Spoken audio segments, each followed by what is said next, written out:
Chapter 961, Guardian Guild's Last Chance. High above the Azare continent, the resplendent headquarters of the Guardian Guild stood as a testament to its grandeur and prestige.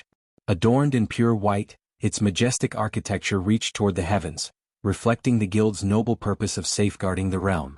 Within the hallowed halls of the Guild, Alpha Guardian Ilara Vauren presided over an emergency meeting. Aware of the imminent danger threatening to tear the Guild apart from within, she gathered the leaders of various factions to devise a plan to restore order and unity. The atmosphere was heavy with tension, each member keenly aware of the precarious state the Guild had fallen into.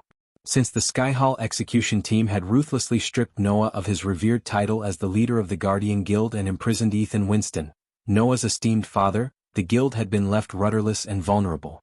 In the absence of strong leadership, factions within the Guild had emerged, vying for power and influence, threatening to fracture the once unbreakable unity of the Guild. As the sole remaining Alpha Guardian appointed by Noah, Ilara Vauren bore the weight of the fallen. Her fellow Alpha Guardians, once pillars of strength and wisdom, had met their untimely demise during the harrowing Nagaland War, leaving a void that threatened the stability of the Guardian Guild. To preserve the Guild's integrity, Ilara had no choice but to select new Alpha Guardians from the ranks of the talented and promising.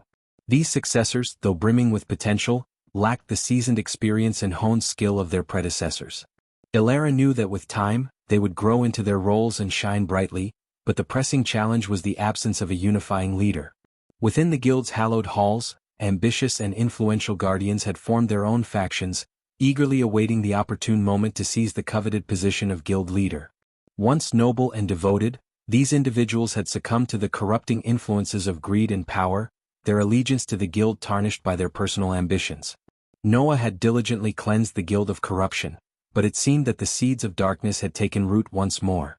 Ilara recognized the urgent need for strong leadership to combat the insidious forces that threatened to tear the Guild apart from within. The task before her was daunting, as she grappled with the delicate balance of ensuring the Guild's stability while navigating the treacherous waters of factionalism. She knew that the lack of a unifying leader could lead to chaos and the dissolution of everything the Guardian Guild stood for. With each passing day, Ilara tirelessly worked to nurture and guide the new Alpha Guardians, providing them with the wisdom and mentorship they needed to grow into their roles. She instilled in them the values of honor, selflessness, and dedication, hoping to inspire them to rise above the temptation of personal gain and restore the Guild's reputation. Silence. Ilara's voice reverberated through the Grand Hall, commanding the attention of the assembled Alpha Guardians and Guardian Captains. The sheer force of her command compelled everyone to cease their conversations and turn their focus towards her. As the authoritative figurehead of the Guardian Guild, Ilara stood tall and composed, her eyes scanning the room. Alongside her, 3 newly appointed Alpha Guardians took their places, each embodying the essence of their respective divisions. Alpha Roshan, the formidable Alpha Guardian of the Beast Guardians, possessed a commanding presence akin to a majestic lion. His golden mane cascaded down his broad shoulders, radiating strength and wisdom. With a deep, rumbling voice, he spoke, his tone resonating with authority. "We face a critical challenge within our division," Alpha Roshan began, his gaze sweeping across the attentive audience. "The rise of factionalism has led to a deterioration of trust and unity among the Beast Guardians.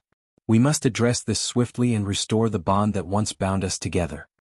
Alpha Vivian, the fiery-haired Alpha Guardian of the Sorcerer Guardians, exuded an air of mystic power.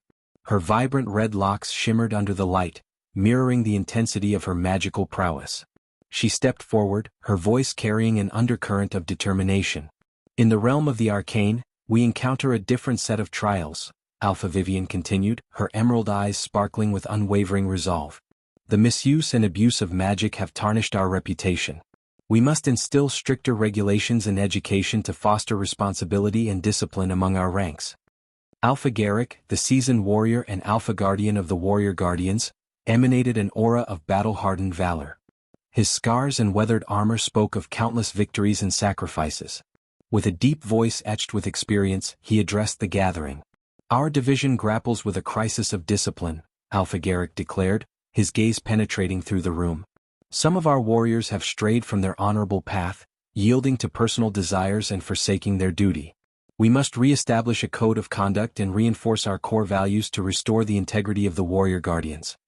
As each Alpha Guardian presented their concerns and proposed solutions, Ilara listened attentively, her expression a mask of thoughtful consideration. She understood that the problems within the guild ran deep, infecting every division. Yet, she also recognized the strength and potential of her newly appointed Alpha Guardians. With a sense of purpose and determination, Ilara addressed the room once more, her voice filled with a blend of authority and compassion. We stand at a crossroads, where the fate of the Guardian Guild hangs in the balance. But I have faith in each and every one of you, my fellow Alpha Guardians and Guardian Captains. Together, we will rise above the challenges that beset us, united in our purpose to protect and serve. The hall reverberated with a renewed sense of purpose and determination as Ilara's words echoed through the minds of those present. The challenges were great, but the Guardian Guild's potential for redemption was equally immense. With their unwavering resolve and unified efforts, they would pave the way for a brighter future, restoring the guild to its former glory. As the meeting unfolded within the Grand Hall, a group of guardians clad in pristine white armor stood silently at the corner, their presence unnoticed by most. Led by Neela, a formidable figure with an aura of power that emanated from her soul refining stage level 7 cultivation, they observed the proceedings with a mix of concern and determination. Neela's piercing gaze remained fixed on Ilara and the other Alpha Guardians, her expression one of quiet intensity. As Alpha Roshan concluded his statement, a low growl rumbled deep in Neela's throat, her frustration evident. "We cannot allow Noah's name to be tarnished any longer," Neela declared, her voice laced with determination. "He dedicated his life to the Guardian Guild and deserves justice. It is our duty to uncover the truth and clear his name." Alvaro, a member of Neela's group and the second strongest with his soul refining stage level 4 cultivation, stood beside her. Unbeknownst to his comrades, he had been working as a spy for the Dark Lord, betraying his fellow guardians. Alvaro's mind buzzed with thoughts of the secrets he had uncovered, the information he had fed to the Dark Lord's army. As Neela voiced her intentions, Alvaro's eyes darted around the room, a calculated glint in his gaze. He knew that the unraveling of the Guardian Guild's internal strife would only serve to further his own agenda.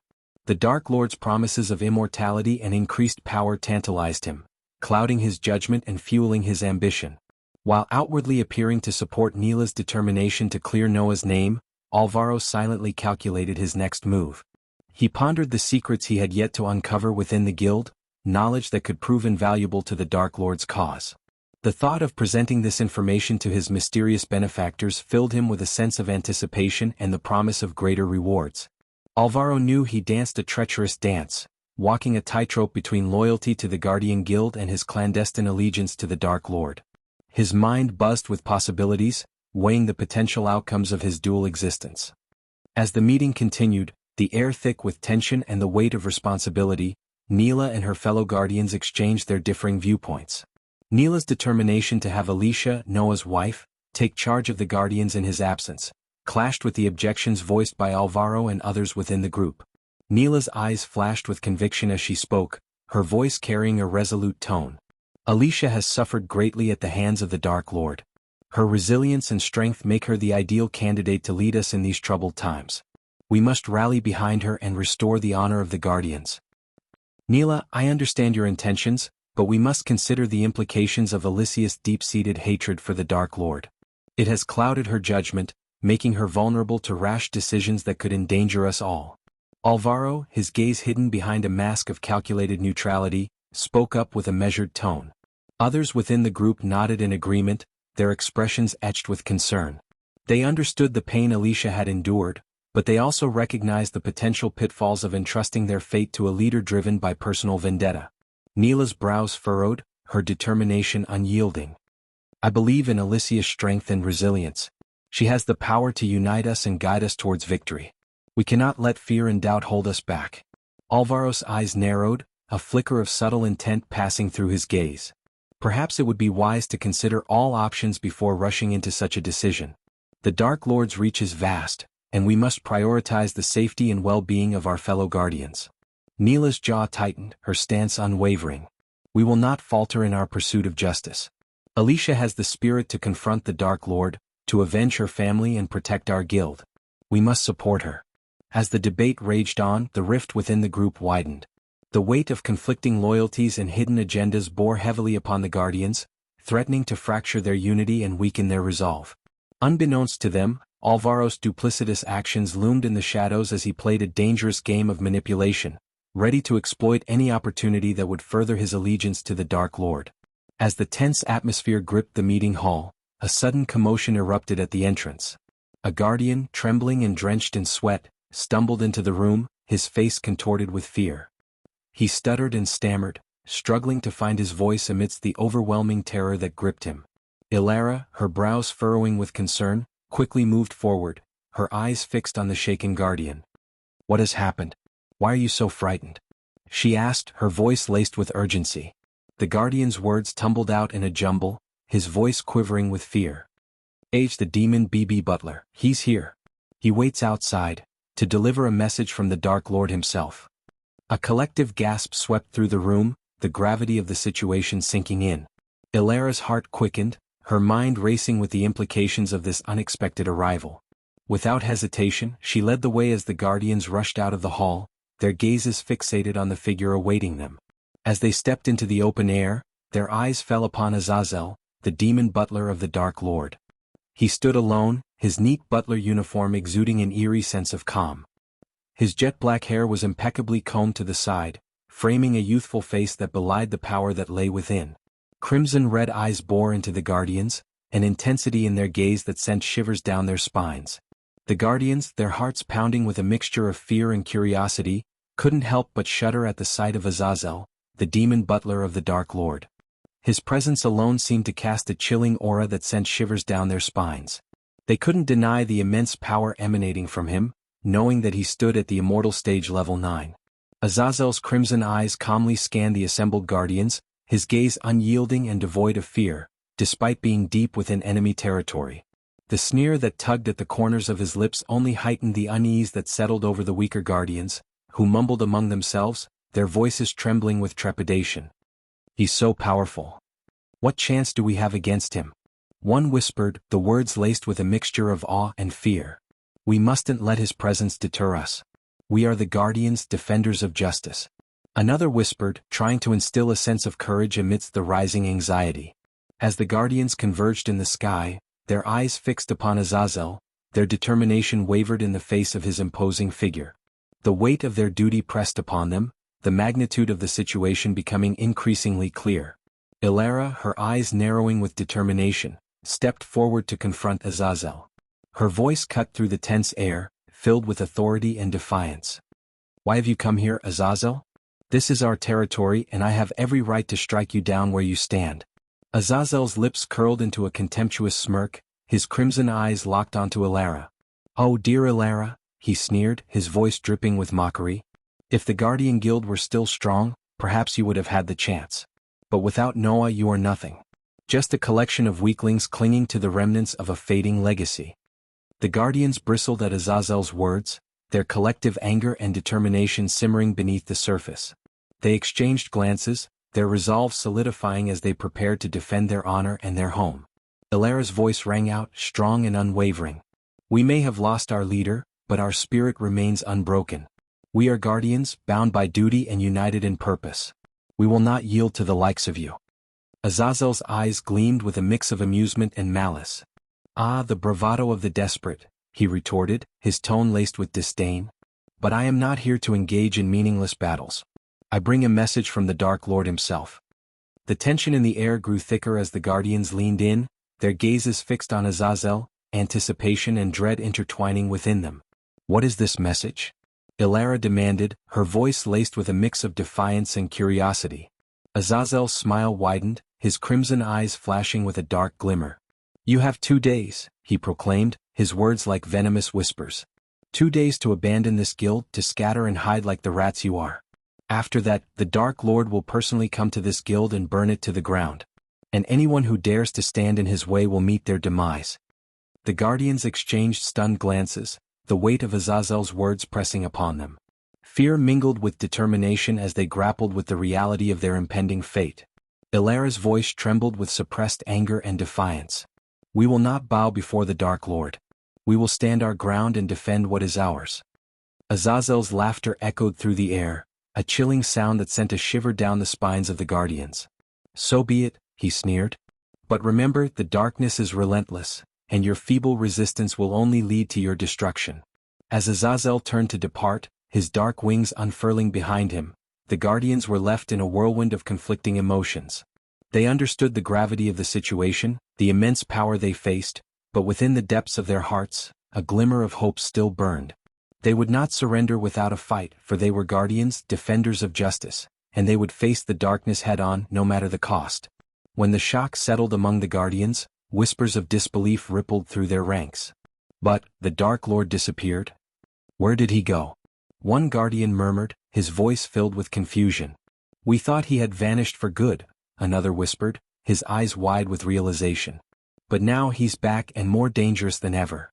The news of the Dark Lord's return sent shockwaves through the Guardian Guild, filling them with a mixture of fear and uncertainty.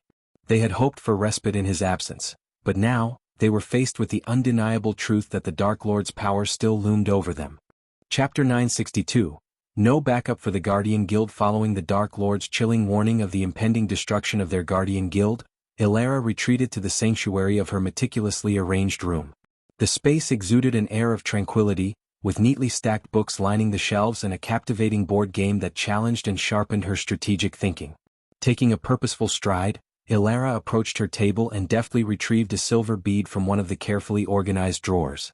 Inhaling deeply, she summoned her resolve and crushed the bead, unleashing a radiant burst of light that swiftly consumed her form, whisking her away from the room in an instant.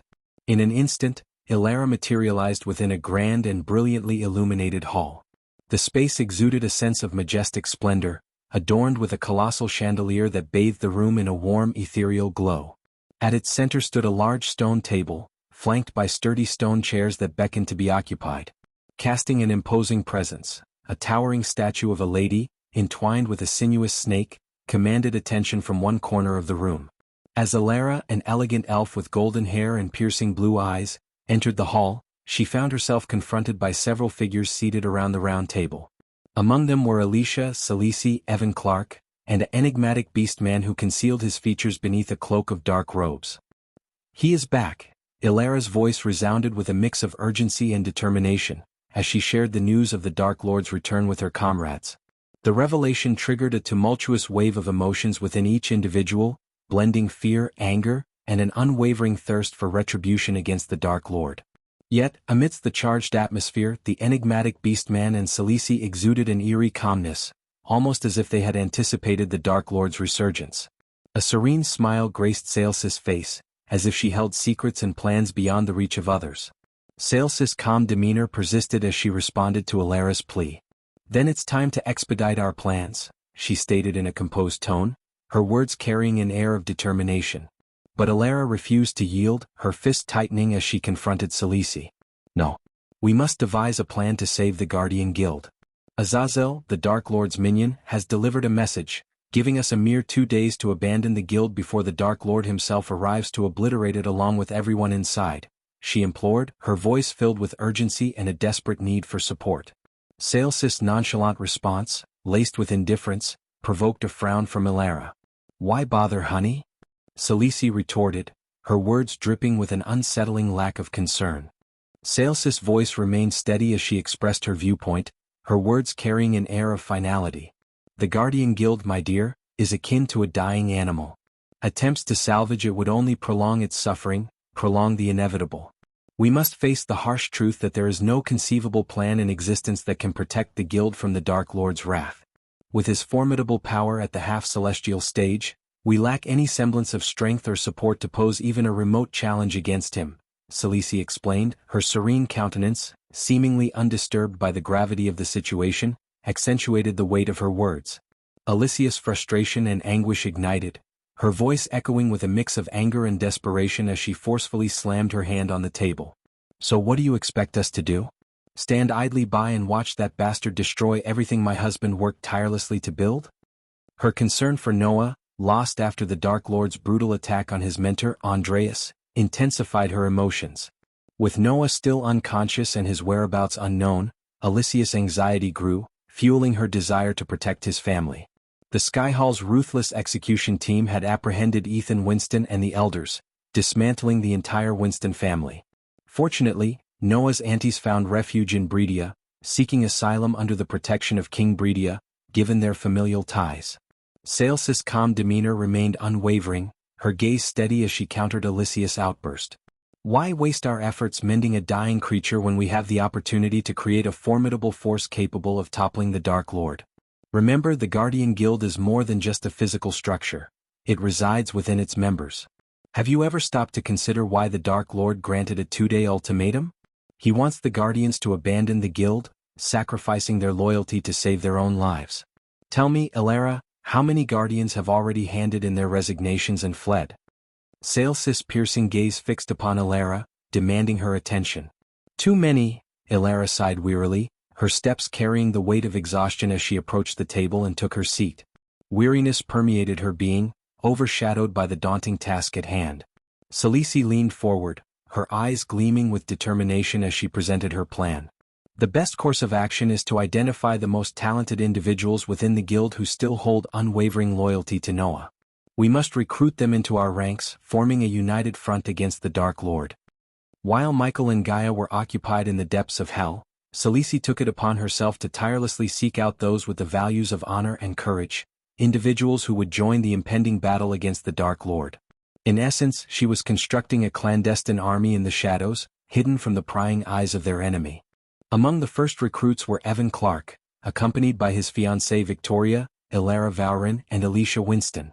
Saelsis' efforts also extended to the talented dwarves of the Han Torum clan, whom she enlisted under the leadership of Hammond. Their expertise in crafting formidable weapons would prove invaluable in the forthcoming struggle against the Dark Lord. With assistance from the Sky Hall, Salisi successfully rescued Hammond from the clutches of the Dark Lord's vampires, recognizing the immense value of preserving such a brilliant mind. Little did Salisi know, however, that the Dark Lord himself had already set in motion his own sinister plans for weapon development. The room fell silent as the weight of their mission settled upon them. Each individual carried their own hopes, fears, and determination to confront the looming threat. The clock was ticking, and the stage was set for an epic clash between light and darkness, with the future of their world hanging in the balance. Evan's words carried a sense of urgency as he addressed Salisi, his tone laced with concern. Lady Salisi, we must understand that the Dark Lord's ambitions extend far beyond the Guardian Guild. He is not going to halt his actions here. Elara, nodding in agreement, added her insights to the conversation. As an Alpha Guardian, she had dedicated herself to studying the Dark Lord extensively. Her voice held a mixture of determination and apprehension. He is on the offensive now. The Dark Lord's intentions are clear. He seeks to obliterate his enemies while they are at their most vulnerable. Silent and watchful, the wolf-like figure listened intently without uttering a single word. Emotions ran high in the room as the gravity of the situation became increasingly apparent. The Dark Lord's relentless pursuit of power and destruction cast a shadow of fear and uncertainty over their future. They knew that in order to stand a chance against him, they would need to unite their strengths and devise a plan that countered his every move. Time was of the essence, and the battle against the Dark Lord had become a race against his impending onslaught. Salisi glanced around the room, her gaze lingering on each face before she spoke. Hammond has been diligently working to create something that could potentially turn the tide against the Dark Lord, she said cryptically, her voice low and enigmatic. Evan, Elara, and the wolf-like figure leaned in, their curiosity piqued by Saelsis' mysterious statement. They knew that Salisi possessed hidden depths of knowledge and strategies that often remained veiled from the rest. Hammond, under my guidance, has been collaborating with a group of skilled dwarves, Salisi continued, her voice carrying a tinge of secrecy. Together they are forging a weapon, a device that has the potential to harness the very essence of the fallen, turning them into an undying army. Her words hung in the air, eliciting a mix of intrigue and uncertainty among her companions. Salisi had chosen not to reveal the full extent of her plans, keeping them shrouded in mystery. She understood that unveiling her every move could jeopardize the delicate balance they sought to achieve. Trust in our Owlie's ingenuity, Salisi added, her eyes gleaming with a glimmer of determination. Hammond's invention may hold the key to countering the Dark Lord's forces and granting us an unexpected advantage. Evan and Elara exchanged a knowing glance, sensing that Salisi held back more than she had revealed. They understood that Salisi was a master strategist, carefully orchestrating their actions to outmaneuver their formidable adversary. It was a testament to her foresight and cunning that she kept certain cards hidden, reserving them for the most opportune moments. The wolf-like figure remained silent, their eyes reflecting a blend of curiosity and caution. They had chosen to trust in Xianxia's leadership, knowing that her every decision held a purpose that would unfold in due time. When the weight of their impending battle settled upon them, the room fell into a contemplative silence. Each individual contemplated their role in the grand scheme of things, aware that the fate of their world rested on their shoulders. Xianxia's mysterious plans and Hammond's secret project cast an air of hope amidst the encroaching darkness, reminding them that the path to victory often lay hidden within the shadows. As Xianxia's words about turning fallen comrades into an undying army echoed in the room, a wave of discomfort washed over Alicia. Her face contorted with a mix of confusion and disgust, her brows furrowing deeply. The idea of creating an army of the undead, akin to the Dark Lord's forces, repulsed her. Alicia couldn't help but voice her concerns, her voice laced with skepticism. "Are you planning to create an undead army, Xianxia?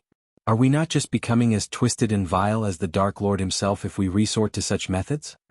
Xianxia, her gaze steady and unyielding, met Alicia's eyes. A knowing smile played upon her lips as she responded. "No, Alicia.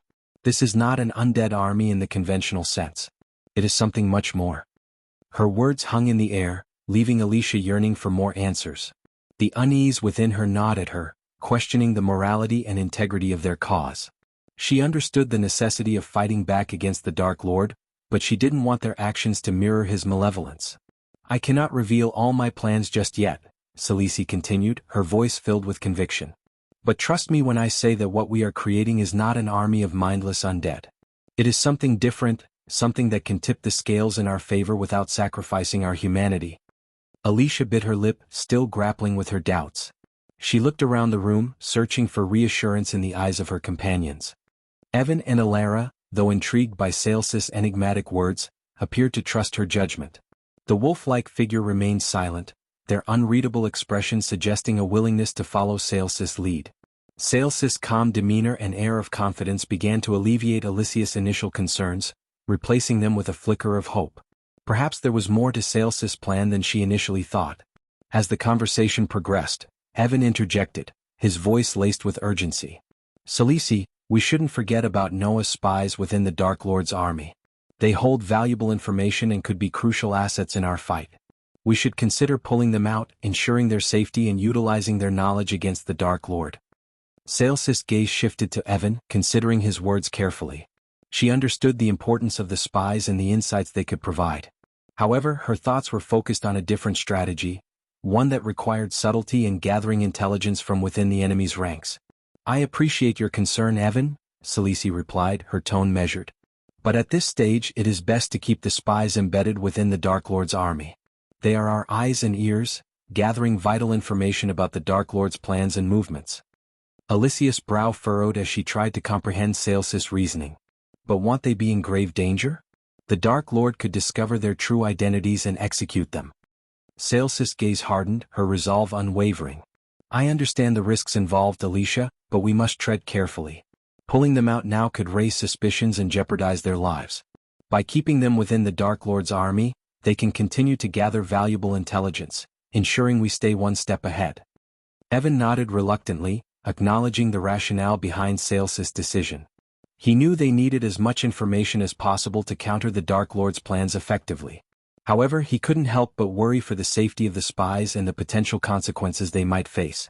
"Remember, our spies are skilled and resilient," Xianxia continued, her voice filled with determination. "We will provide them with the support they need and monitor their situation closely.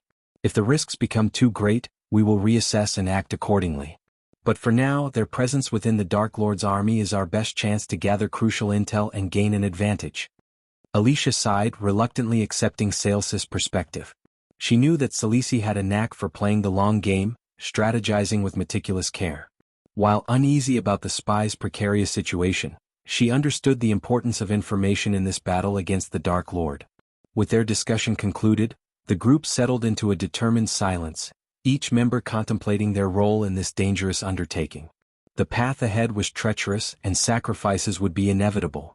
Xianxia's enigmatic plans, the spies lurking in the shadows, and the weight of their mission loomed over them, shaping their resolve to challenge the Dark Lord and reclaim their world from his clutches.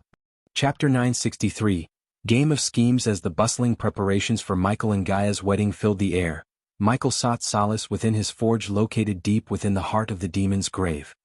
Here, amidst the flickering glow of molten metal, he dedicated his craftsmanship to fashioning something truly special for his beloved. The distant rumble of the relocated mountain, containing his cherished herbal garden, still echoed in his ears as he focused on his work. Vidora, the three-headed hydra, coiled upon a nearby table, its heads observing Michael's every move with unwavering attention. Iag, the white-headed head of the hydra, emanated an aura of raw energy, occasionally punctuating the air with colorful expletives. Sarba, the silver-headed middle head, possessed a gentle and meek disposition, rarely displaying anger. And Cain, the black-headed head, exuded an air of silent cunning and unmatched intellect. As Michael stoked the fires of the forge, the searing heat bringing beads of sweat to his brow, Vidora's multiple heads swayed in unison, their eyes fixated on the intricate dance of flames. Iag's voice dripped with a mixture of skepticism and frustration as she addressed Michael, her tone laced with disbelief. So, it's finally fucking happening, huh? The Guardian Guild's gonna be wiped out. But why the hell did you give him 2 days? Wouldn't it be more efficient to catch him off guard and attack without warning? Michael, his focus undeterred, carefully lifted a cauldron brimming with shimmering golden liquid, its warmth radiating through the air. With a calm demeanor, he replied to Iag's questioning, his voice steady yet tinged with an underlying intention. I want to give those who want to leave the guild a chance. Iag's brows furrowed in suspicion, her eyes narrowing with a newfound sense of curiosity. Why the hell do I get the feeling that you've got something else up your sleeve? She pressed, her voice laced with skepticism. Cain, ever observant and quick to interject, spoke up in place of Michael, his tone carrying a hint of intrigue. There's another force at play here, Iag. Michael paused his work momentarily, a knowing smile gracing his lips as he acknowledged Iag's bewildered expression. You caught on, huh? He remarked, a glimmer of amusement in his eyes. Iag, still grappling to comprehend the depth of the situation, blurted out her question, her voice laden with confusion. What other force are you talking about? She inquired, her tone revealing her utter cluelessness. Michael's voice cut through the air, his words steeped in gravitas as he unraveled a truth that left Iag stunned. Nightmare's death didn't happen by chance. It was orchestrated, someone pulling the strings behind the scenes. They wanted to pin the blame on Noah and Norvin. Iag growled in disbelief, his voice laced with surprise and a touch of anger. What the fuck do you mean they put the blame on Norvin? Our fucking spies in Winston Manor said Norvin claimed he stabbed Nightmare in a fit of rage. Michael, his hammer striking the cooled golden liquid with precision, maintained his focus as he clarified the truth. Noah and Norvin both have this idiotic rule against killing. They believe in it wholeheartedly even if it puts them at a disadvantage. Noah wouldn't have taken Nightmare's life, especially not after we saved his father. Had tried to incapacitate Nightmare, use his power to lock his cultivation, and end the fight without killing him. So, you're saying someone else killed Nightmare and put the blame on Norvin? But hey, race the fucking thing that doesn't make sense. Why the hell would Norvin take the blame knowing that claiming he killed Nightmare would piss us off enough to wipe out their whole fucking kingdom? Michael's work paused momentarily, his eyes meeting Iag's as he conveyed his understanding. Norvin bet on the fact that I can't kill Noah without the god-killing arrows. He thought if he placed Noah in Nagaland, we wouldn't attack cause it's Gaia's homeland. But he didn't anticipate that Gaia would prioritize avenging Nightmare over her kingdom. The same force behind Nightmare's death manipulated Norvin into leaving Noah's side. Otherwise he wouldn't have done it. The rhythm of Michael's hammer resumed, the metallic clang reverberating through the forge as he continued his work. The process of forging a special gift for Gaia unfolded alongside their conversation, each strike of the hammer adding to the creation of a symbol of their love. As sparks flew and metal took shape, the weight of the revelation settled upon them all. Emotions churned within them, a mix of anger, confusion, and determination. The path to justice was laid bare before them, and they vowed to unravel the truth behind Nightmare's death and protect those who had been wrongly accused. Think about it. How could Saber lose the trail of a mere human? Someone must help Hammond disappear, Michael stated calmly, his voice tinged with a hint of intrigue. Iag's anger flared as she responded, her voice laced with frustration. So when the fuck did you come to this conclusion? Before or after Gaia launched a fucking full-scale attack on her homeland, killing Castienne and cripping her sister? Michael's expression remained composed as he answered, a subtle smirk playing on his lips. Long before that, Iag. Whoever the hell they are, they know damn well they can't face me directly. That's why they choose to work from the shadows. But they seem to have forgotten that I control the god of darkness, the very essence of shadows. Let them think they have the upper hand. Let them think they stand a chance. After all, it'd be boring without some opposition in this game of schemes, Michael declared, a wry smile curling on his lips. Snatching the metal piece from the forge, Michael plunged it into cold water, steam hissing and dissipating into the air. The calmness in his voice belied the gravity of his words. Every time I'm in a battle, they send more and more people to die by my hands, even though they know they can't match my power. If I'm right, they're planning some fucked up shit with the souls of the people we kill. The mention of souls made Vidora's minds race, their thoughts instantly conjuring images of an army of glowing souls under the night sky, poised to take down the dark army they had worked tirelessly to build. Yet, upon witnessing the calm smile on Michael's face, a sense of reassurance washed over them. Okay, hold the fuck up. What the hell makes you think they're building an army of souls? Is that what you're implying? Iag furrowed her brow, her frustration was evident. They were harvesting demon bodies in the demon's grave and fucking undead from the nether realm. And the only explanation for why no powerful cultivator interjected every time I fought an army is cause they let me kill all those people, Michael explained, his tone matter-of-fact. Iag interjected, her skepticism apparent. We can't fucking rule out the fact that Zanali is as dumb as a sack of shit. Michael chuckled, a brief respite from the seriousness of the conversation. True, but it wasn't Zanali who ruled Nagaland. It was Salisi, her mother. And Salisi was nowhere to be found when we attacked Nagaland. According to Gaia and the intel we got from our minions, Salisi is not stupid. Sarba's curiosity was piqued as he posed a question. If she's such a genius, then why the hell did Nagaland decline under her rule? Michael's response was laden with contemplation. What if that was her intention all along? He pondered aloud, his question hanging in the air. Frustration and confusion etched on Sarba's face as he absorbed Michael's words. I don't have any proof to support my theory, but I've reached a point where I don't need concrete evidence. Once Arius assassins find Salisi, he'll get the goddamn answers straight from her, Michael declared coldly, his eyes gleaming with determination as he retrieved the metal piece from the oil. So let's say they are indeed building an army of souls and I don't even know how the hell that shit works. What the fuck are you gonna do about it, huh? Are you gonna stop killing anything that stands in your way and turn to goddamn democracy? Iag sneered, her sarcasm dripping from every word. Michael, focused on his forging, responded calmly, his words punctuated by the rhythmic clanging of the hammer. They're not building an army for themselves, Iag. They're building an army for me. They just don't know about it. He continued his work, the metal piece slowly taking shape beneath his skilled hands. Michael harbored two intertwined plans in his relentless pursuit of the truth. The first plan revolved around unearthing the complete extent of his suspicion, the existence of an army of souls being constructed by his adversaries. Once he confirmed the presence of such an ethereal force, his second plan would seamlessly come into play, ingeniously utilizing the powers bestowed upon him by the system to claim the army of souls as his own. However, caution was paramount. Michael understood the delicate balance between maintaining secrecy and his enemy's perception of his suspicions. If they were to suspect his awareness of their sinister machinations, they would swiftly pivot to an alternate strategy. Thus, feigning ignorance became an integral aspect of his design. By appearing oblivious to their hidden agenda, his enemies would continue to dispatch armies, unknowingly presenting him with the opportunity to accrue experience points and in turn the coveted badass points through their defeat.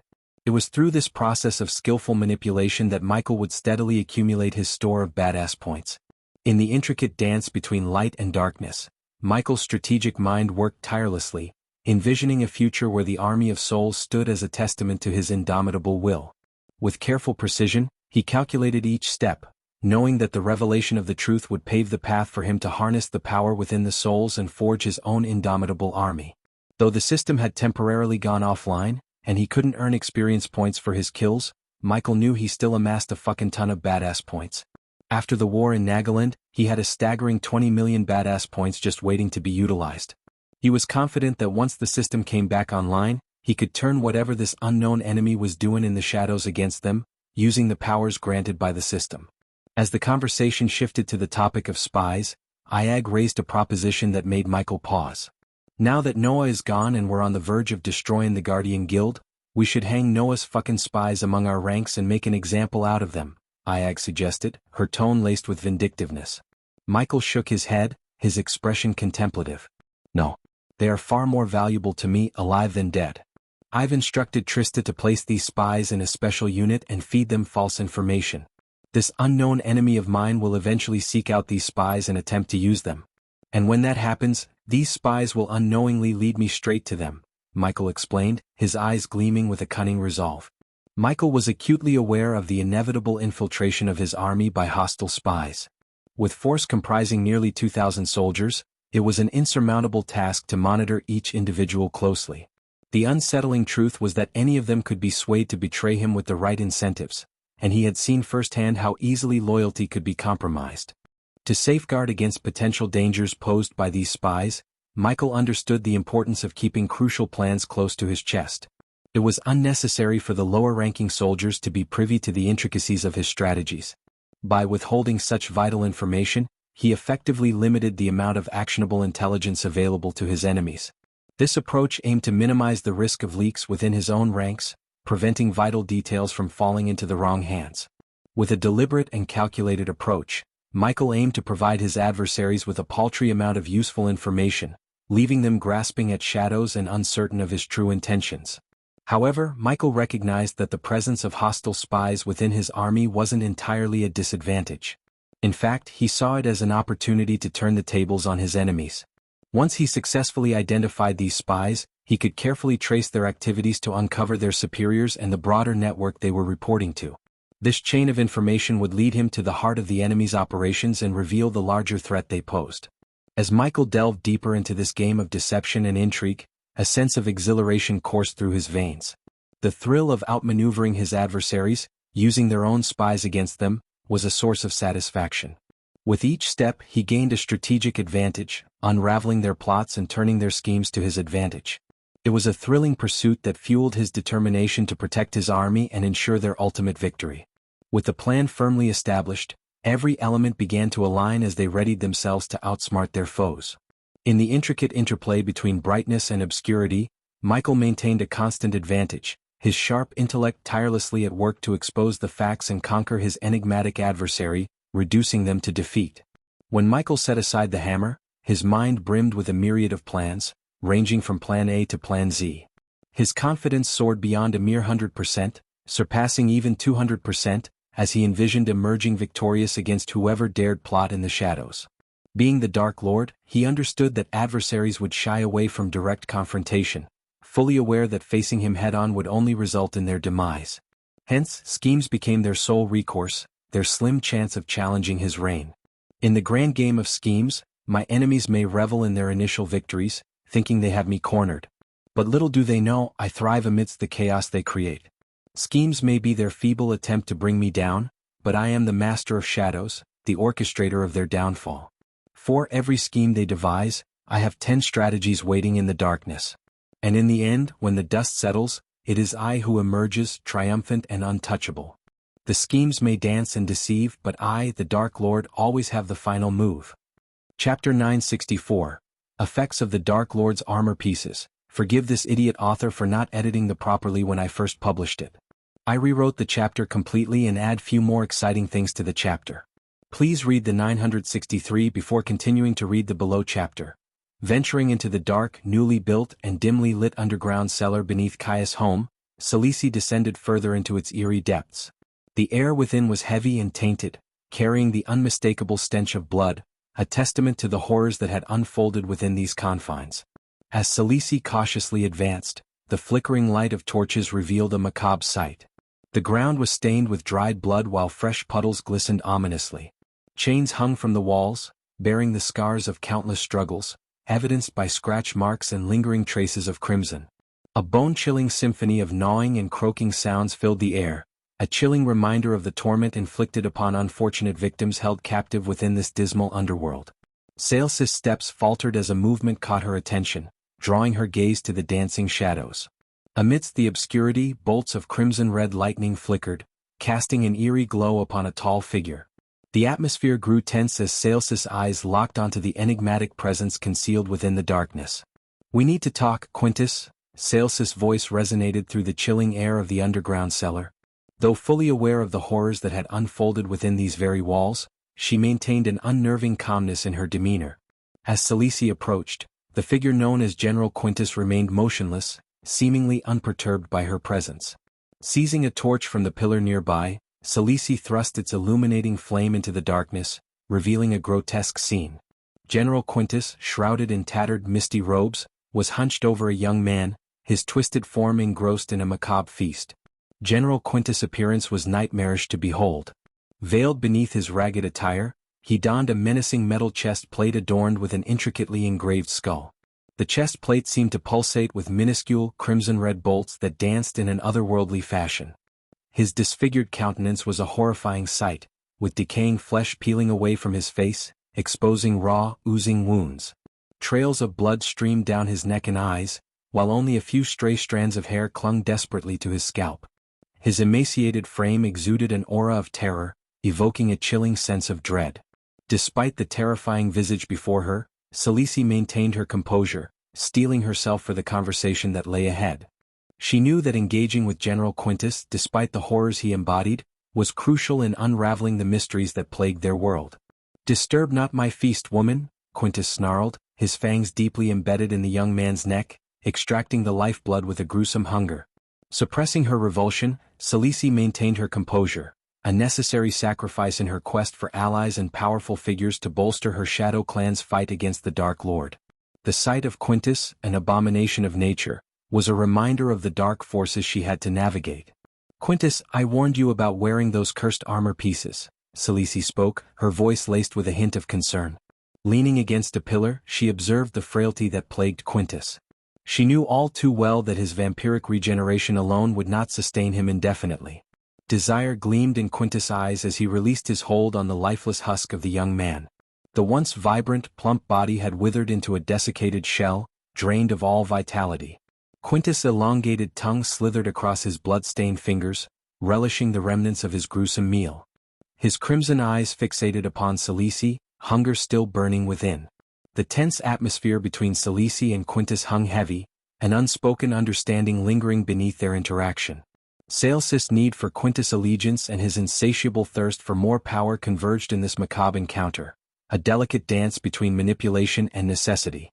"The armor pieces you adorn, Quintus, were never meant for you to wear, at least not yet," Celicis' voice resonated with caution and concern. She stepped closer, her gaze locked onto Quintus' deteriorating form, his body ravaged by the corruption of the dark armor. Quintus, in his insatiable thirst for power, had succumbed to the allure of the forbidden armor.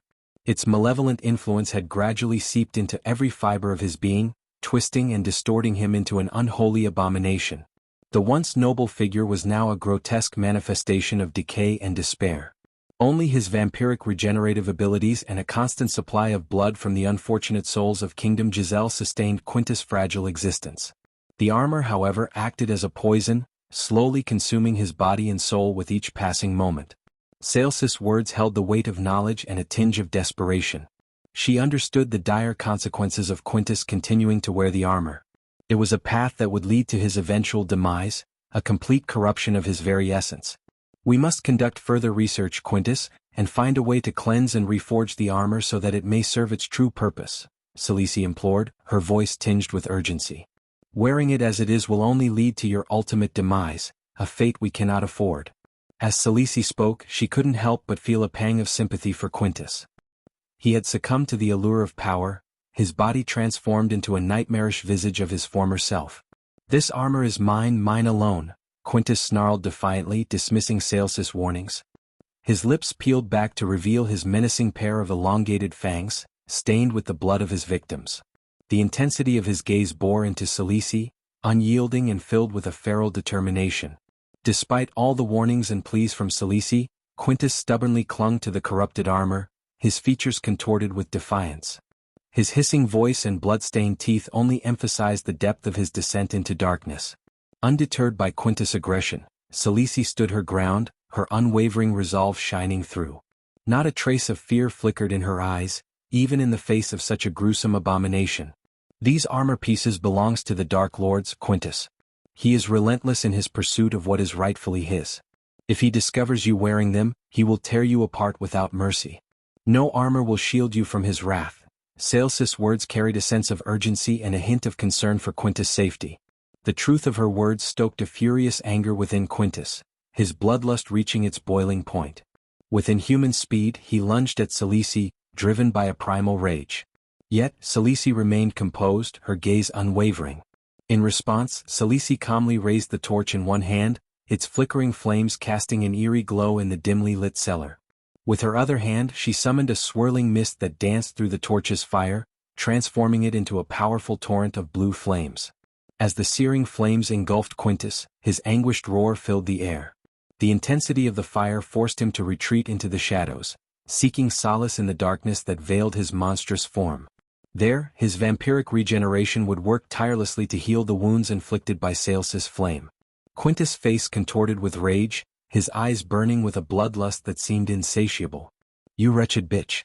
I will tear you limb from limb and feast on your flesh," he spat, his voice dripping with venomous hatred. His words carried a gruesome promise, filled with visions of carnage and savagery. Unfazed by the vile threats, Celici maintained her composure, meeting Quintus' gaze without flinching. She understood the depths of his desperation and the darkness that consumed him. With a steady voice, she attempted to reason with him. "Quintus, I am not your enemy. In fact, I am the only one who can offer you salvation from the fate that awaits you. I can help you wield the power of that armor without succumbing to its corrupting influence. You don't have to be consumed by darkness." Saelsis' seemingly compassionate offer to save Quintus carried with it a hidden agenda. Beneath her calm exterior, a calculated mind was at work, analyzing every move and strategy. Her intentions were far from altruistic. She saw Quintus as nothing more than a pawn in her relentless game against the Dark Lord. While her words hinted at redemption and salvation, Saelsis' true motivations were rooted in cunning manipulation. She saw an opportunity to exploit Quintus' desire for power, harnessing it for her own ends. Her heart remained untouched by genuine compassion, replaced instead by a cold, strategic mind that sought to leverage any situation to her advantage. Behind her calm demeanor, Saelsis' thoughts churned with plans and schemes, each piece meticulously arranged on the chessboard of her ambitions.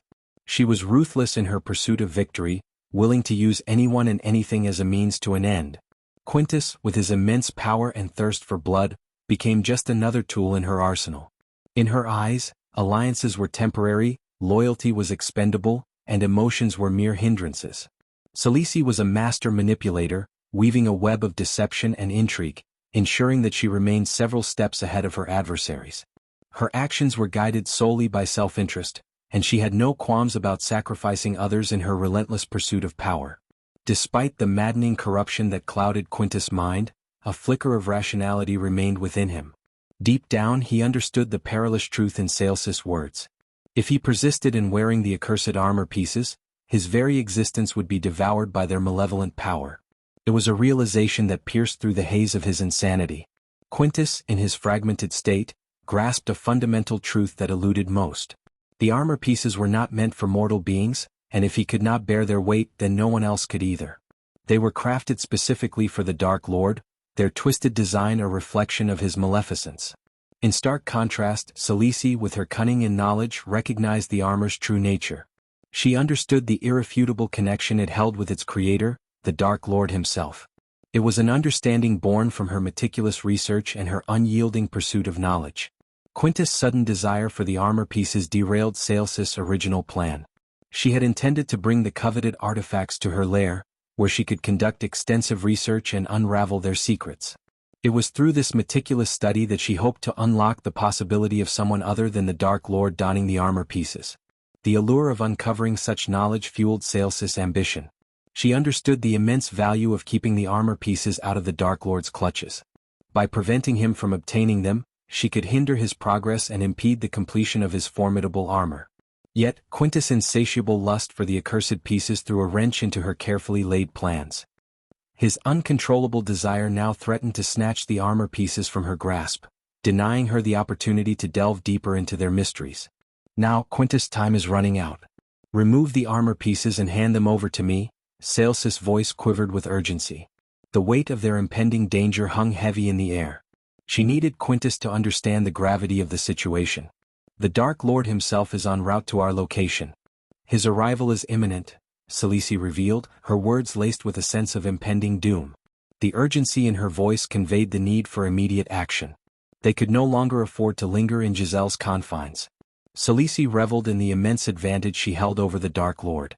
Her meticulous scheming unfolded behind the shadows, unbeknownst to him. Secrecy was her greatest weapon, and it allowed her plans to take shape undisturbed. The Dark Lord, consumed by his own arrogance, remained oblivious to the web of deceit she spun around him, or she thought. Xianxia's every move was calculated with precision. She had purposely allowed Quintus to wear the armor pieces, using him as a testing subject to assess the true effects they would have on an individual. It was a calculated risk, exploiting Quintus' unwavering desire for power and lust for the dark artifacts. Little did he know that his role extended beyond mere pawn. He unknowingly served as a crucial piece in her grand scheme. She observed Quintus closely, noting the insidious changes the armor pieces inflicted upon his mind, body, and soul. His unwitting participation provided her with valuable insights and the knowledge she needed to manipulate the situation to her advantage. Quintus' ignorance shielded her true intentions, ensuring the Dark Lord remained oblivious to her plot to bring about his downfall. If the Dark Lord were to discover Xianxia's intricate machinations, her carefully constructed plans would crumble before her. The delicate balance she had cultivated, the element of surprise she wielded, would be shattered. The stakes were high, and Celici guarded her secrets with unwavering determination, knowing that the very existence of her mission depended on her ability to remain hidden in the shadows. Just as Quintus was about to remove the armor pieces, Andreas materialized beside Celici, his expression filled with urgency and a hint of despair. Celici, ever perceptive, read the unspoken words in his eyes. "We need to leave now. The Dark Lord is here and he killed them," said Andreas. The weight of his cryptic statement, "he killed them," resonated within her. She quickly pieced together the puzzle, understanding the grim fate that had befallen those dear to Quintus. Aware that Andreas was on the brink of unraveling her carefully crafted plan with his reckless candor, Celici desperately attempted to convey her silent warning. Her eyes pleaded with him to keep silent, to withhold the devastating truth that threatened to unleash Quintus' fury prematurely. But Andreas, driven by his own motivations and disregard for the delicate balance she had meticulously orchestrated, flicked his wrist, summoning a silver chain adorned with a penguin pendant, a token of sentimental value. Quintus' eyes widened upon seeing the pendant, a visceral recognition flashing across his face. It was a precious gift, purchased by Quintus himself, presented to his beloved wife, Matilia Salinator, on their wedding day. The bloodstains that marred the chain told a gruesome tale, one of unspeakable loss and unsatiated vengeance. In that harrowing moment, Quintus' intentions to surrender the armor pieces and maintain rationality shattered like fragile glass. Overwhelmed by a torrent of anger and grief, he unleashed a primal roar, his sole desire to tear through the walls, break free and confront the Dark Lord. "Fool!" Xianxia's frustration surged as she witnessed Quintus' reckless escape, leaving the cellar without surrendering the coveted armor pieces that she had been on the precipice of persuading him to relinquish. She clenched her fists tightly, her anger and disappointment seething, and turned her gaze to Andreas. Chapter 965. Battle for the title and armor pieces. As Celici plotted against Michael, manipulating Quintus as yet another pawn in her game, Michael found solace above the clouds, floating amidst the celestial beauty of the starry sky and the presence of 3 majestic sapphire moons. Amidst the chaos of schemes, vengeance, and the weight of his Dark Lord responsibilities, Michael occasionally forgot to appreciate the breathtaking wonders of this world. However, once he had vanquished his adversaries and settled his score, a burning desire ignited within him to embark on a journey to those enigmatic moons, to uncover the mysteries that lay hidden within their ethereal embrace. While he luxuriated in the celestial beauty, a chilling reminder of his ruthless nature stained Michael's hand, the blood of Quintus' wife and her entire family. These were not innocent lives, for Saber had unearthed a macabre secret in their backyard, a burial ground concealing the remains of countless enslaved individuals who toiled under Quintus' roof. However, their deaths were not solely a consequence of their actions. Michael's unwavering devotion to safeguarding Gaia, his beloved, propelled him to eliminate any potential threat. Mercy, even towards his adversaries, held the potential to endanger the safety of his cherished one. Thus, he resolved to protect Gaia at any cost, an oath he would not allow any flicker of leniency to compromise. "My lord," Azazel flew gracefully through the clouds, his eyes wide with shock and awe. He bowed before Michael, his admiration evident. The Dark Lord's uncanny ability to foresee events had left Azazel astonished. "Take a look at this, my lord," Azazel presented a tablet-sized mirror to Michael, a reflection of a gruesome tableau. The mirror unveiled a gory spectacle within its depths, a hall strewn with the lifeless bodies of soldiers and nobles. Blood adorned the walls in macabre patterns, leaving a chilling testament to the savagery that had unfolded. Scorch marks marred the surroundings, and once magnificent statues stood melted and disfigured by the unforgiving heat. The sheer amount of blood spilled was a testament to the carnage that had transpired. It was Azazel's masterful orchestration that brought about this scene, for Michael had no need to soil his hands when he had his trusted demon butler by his side. The Dark Lord's vengeance had been unleashed upon Quintus' wife and her father alone. Within the mirror, amidst the crimson chaos, Azazel pointed out a hazy white figure to Michael, a presence that piqued his curiosity and confirmed his suspicions of an unknown force operating in the shadows.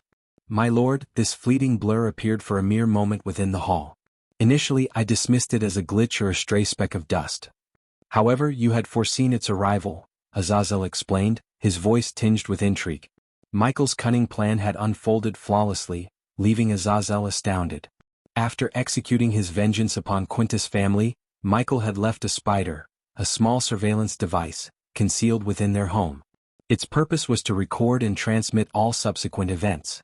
The Dark Lord harbored a suspicion that the unknown force operating in the shadows was in league with Quintus, and he anticipated their presence within Quintus' abode upon receiving a message written in blood. True to his intuition, someone, or something, had materialized as expected. Michael allowed a wry smile to grace his lips, pleased with the success of his plan. He quickly focused his attention on the blurry figure captured by the spider's lens. With precision, he zoomed in on the image, straining his eyes to discern any discernible humanoid features. He swiped the screen, switching between different camera angles provided by the spiders in the vicinity. Regrettably, the elusive figure manifested and vanished with such speed that none of the spiders managed to capture a clear image.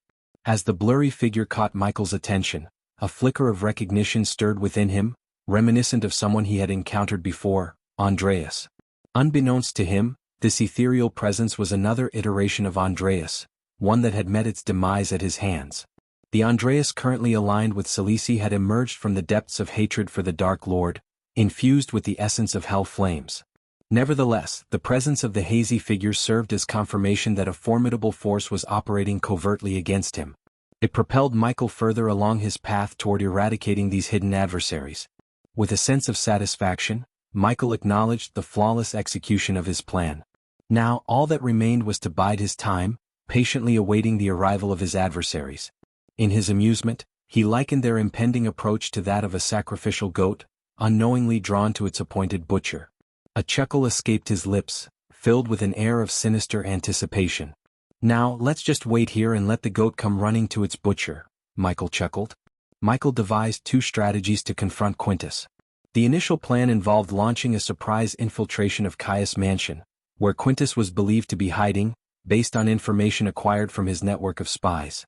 The alternative plan entailed luring Quintus directly to Michael's presence.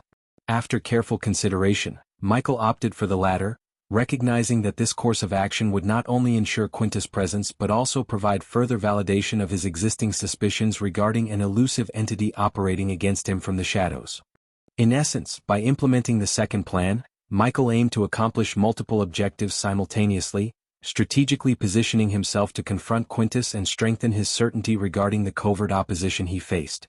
Moreover, Michael desired Quintus' fate to serve as a stark warning and unmistakable message to all those who dared to align themselves with his adversaries. With a deliberate descent through the darkened skies, Michael could perceive the growing commotion emanating from Caius' opulent mansion. "Dark Lord." Suddenly, a thunderous roar pierced through the night, carried by Quintus' commanding voice, echoing throughout the city and commanding attention from all who heard it. Under Quintus' tyrannical rule, a haunting darkness engulfed the once vibrant realm. The horror stories whispered among the townsfolk paled in comparison to the gruesome reality they faced.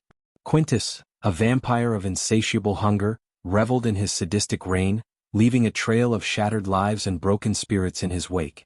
Night after night, young souls, lured by false promises or seized under cover of darkness, vanished without a trace. Their cries for help echoed in the shadows, unheard and unanswered. Quintus, a predator hiding under Caius' manor, found pleasure in feasting upon the life essence of his victims. Their blood, once warm and pulsating with vitality, became his unholy elixir, prolonging his cursed existence. The people, trapped in a web of fear, lived in constant terror. Each passing day brought fresh nightmares as their loved ones disappeared one by one, leaving behind a void of anguish and unanswered questions. The once bustling streets now lay deserted and haunted, the atmosphere thick with an eerie silence. Hope flickered like a dying flame as the people yearned for a savior to vanquish this monstrous fiend. Whispers of resistance circulated in hushed tones, desperate pleas for anyone, to rise against the nightmarish rule of Quintus. They longed for the light of justice to pierce through the suffocating darkness that had enveloped their lives. As the commotion echoed through the streets, a wave of fearful faces emerged from the safety of their homes. Yet, as Quintus' roar filled the night, a subtle sense of relief washed over them. Despite the world branding Michael as the malevolent Dark Lord, the reign of his loyal servant, Caius, had brought prosperity and happiness to Giselle.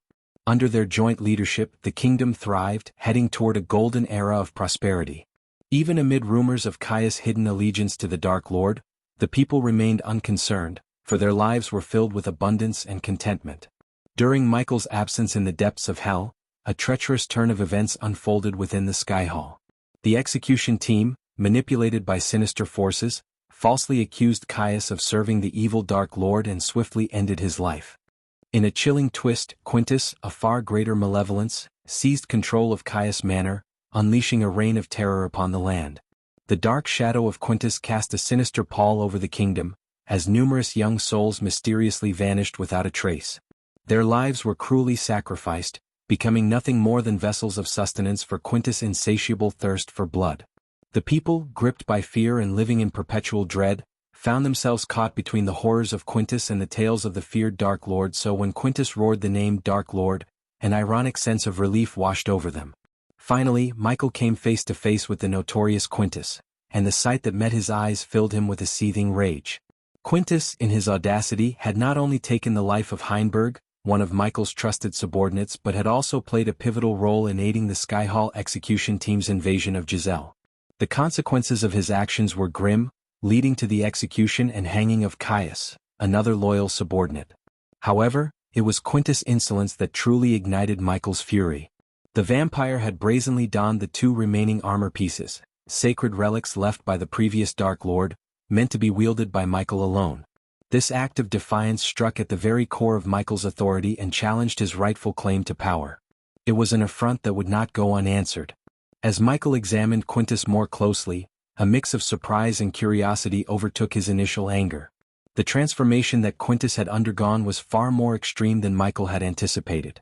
Knowing that Quintus had been turned into a vampire by Fabia Viridius under the orders of Saber, Michael couldn't help but question the extent of the experiments conducted on him. The abomination standing before him, with twisted features and a monstrous aura, bore little resemblance to the man Quintus once was. The grotesque appearance, marked by elongated fangs, pale and gaunt features, and an unsettling aura of darkness, hinted at the depths of depravity that Quintus had descended into. Michael's astonishment mingled with a sense of apprehension as he realized that Fabia's experiments alone could not account for the monstrous being that Quintus had become. Due to the manipulation of the Sky Hall execution team, even the loyal soldiers of Caius were compelled to follow the orders of the newly appointed senators. When the team, in collusion with the Senate, declared Quintus as the senator of defense, the soldiers had no choice but to obey. However, the soldiers and the general populace had only known Quintus before his transformation into a vampire. In their eyes, he was a ruthless Spartan general driven by a lust for conquest and the expansion of Kingdom Mirel. None of them could fathom that Quintus had long forsaken his humanity in exchange for dark powers as a vampire. Furthermore, by donning the armor pieces left by the previous Dark Lord, his soul and physical form had been irreversibly corrupted, turning him into a horrifying abomination. Thus, when Quintus made his first public appearance, emerging from Caius Manor, the soldiers guarding the premises were left utterly shocked and horrified by the grotesque sight before them. The sight of Quintus left the soldiers frozen in shock and disbelief, rendering them unable to move or react. None of them could recognize the once respected Spartan general in the abomination before them. However, the training and discipline ingrained within them allowed some soldiers to shake off their initial fear and attempt to confront this monstrous creature. Yet, Quintus swiftly launched himself at the soldiers, his long tongue coiling around their necks like a deadly serpent, and mercilessly sank his fangs deep into their vulnerable flesh. Blood was swiftly drained from the soldiers' bodies as Quintus moved from one victim to another, his insatiable thirst fueling his growing power. Michael calmly observed the scene, his keen eyes capturing every chilling detail, noting the evident enhancement of Quintus' strength with each life he consumed. "My lord, permit me to vanquish that abomination," Azazel requested, his eyes filled with determination. However, Michael gently declined, shaking his head in response. "I have another individual who is eager for this confrontation," Michael calmly stated, gesturing towards the ground below them as Azazel followed his gaze. To their surprise, Saber emerged, walking with an air of tranquility towards the bridge that connected the city to Caius Manor. "This abomination was created within one of Saber's laboratories, and it is his responsibility to eradicate it," Michael declared as he descended gracefully to the ground, landing with poise. With a mere flick of his wrist, his magnificent throne materialized beneath him, and he settled into it, ready to observe the impending battle between Saber and Quintus. Despite Quintus having donned the coveted armor pieces that Michael had tirelessly sought, he resisted the urge to dispatch Quintus himself swiftly. This presented an unparalleled opportunity to witness Saber's combat prowess firsthand. It was a crucial test for Saber, and if he proved his mettle, Michael would bestow upon him the esteemed title of the King of Nightwalkers. Quintus, moving with unnatural agility on all fours, approached the imposing iron gates that stood as the last barrier between him and the Dark Lord. His elongated tongue writhed ominously, revealing its grotesque split end. As Quintus drew nearer, a putrid stench of decay and sulfur permeated the air, assaulting the senses of those unfortunate enough to be in close proximity. Blood oozed from his mutilated body, dripping onto the ground with a sickening rhythm. The sight was truly macabre as Quintus' skin peeled away, revealing raw flesh underneath. His face, once distinguished, now bore the marks of his transformation, with chunks of flesh hanging loosely from his skeletal features. The blood that seeped from his wounds mixed with the dirt on the ground, creating a vile concoction of gore and filth. With a ferocious burst of strength, Quintus lunged at the iron gates, his clawed hands tearing into the metal with a screeching cacophony. The gates groaned under the onslaught, straining against the force exerted by this unholy abomination.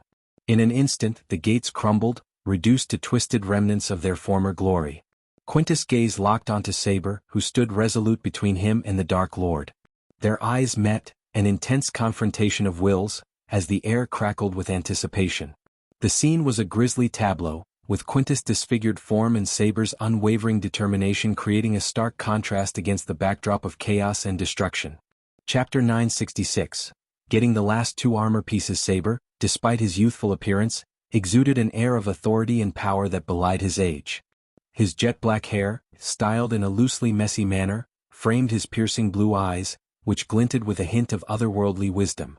A hat adorned his head, adding a touch of mystery to his overall ensemble. Clad in black trousers and a matching coat that billowed slightly in the wind, he presented a striking figure against the backdrop of chaos and darkness.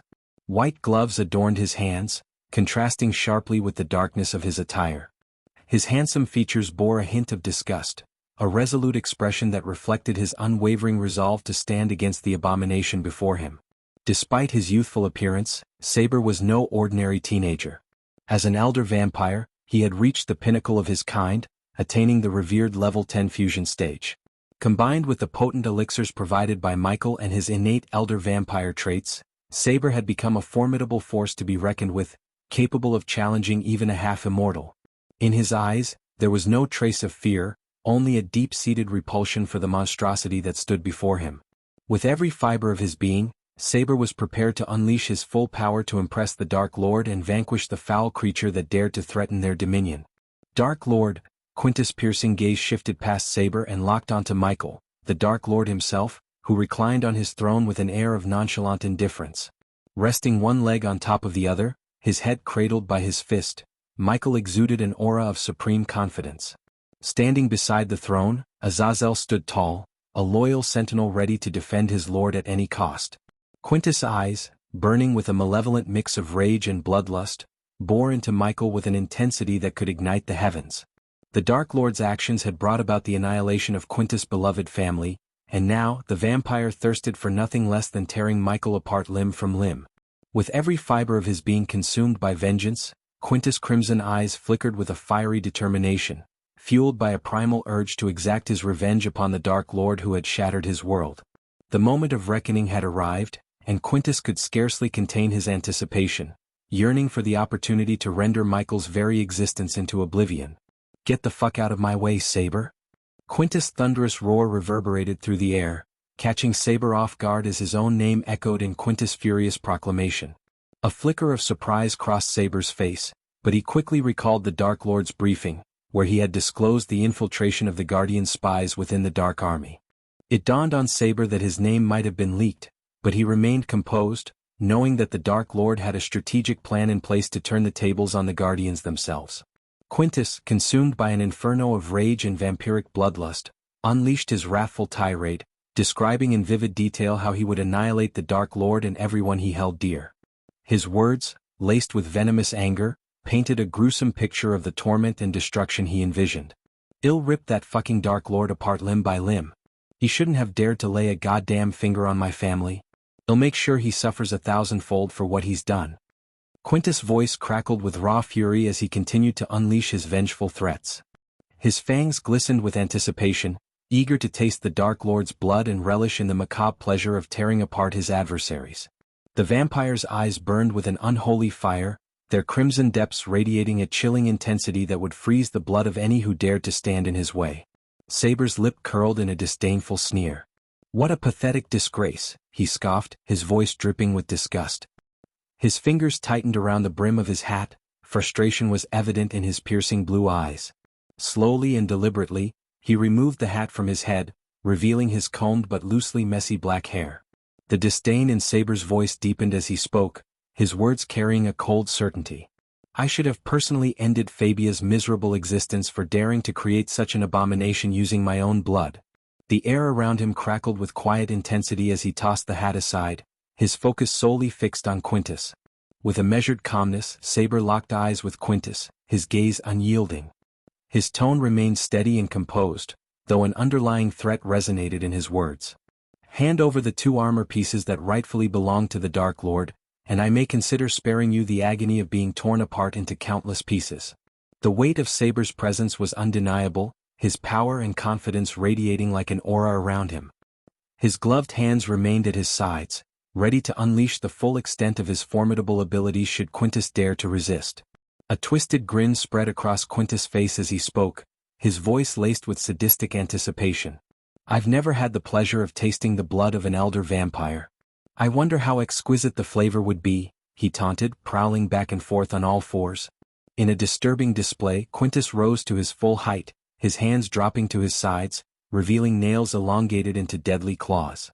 Saber's expression remained stoic, his eyes narrowing slightly as he adjusted his coat with a nonchalant gesture. His voice carried a cool confidence, cutting through the tension in the air. "So you've chosen to embrace a painful demise. How utterly predictable," he remarked calmly, his words underscoring his unshaken resolve. Quintus launched himself at Saber with incredible speed, his claws slashing through the air. Saber swiftly evaded the attack, his movements fluid and precise. He retaliated with a series of calculated strikes, landing blows that seemed to weaken Quintus with every hit. Unleashing his mastery over spells, Saber tapped into his vampiric powers. He channeled his energy into a spell known as Crimson Chains, summoning ethereal tendrils of blood that snaked through the air toward Quintus.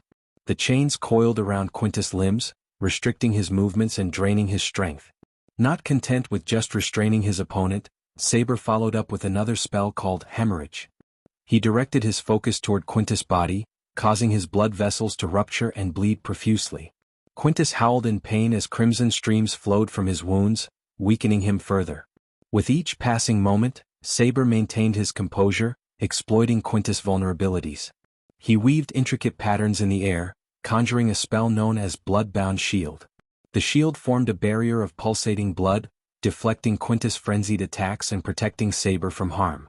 The battle raged on as Saber's strategic maneuvers and precise spellcasting gave him the upper hand. His control over blood manipulation proved to be a formidable advantage as he continued to outmaneuver and weaken Quintus at every turn. The outcome of the battle was far from certain, but Saber's calm demeanor and calculated tactics hinted at his eventual victory. As Quintus faced Saber's relentless assault, he unleashed his own feral and savage fighting style. His claws sliced through the air with deadly precision, aiming for Saber's vulnerable spots.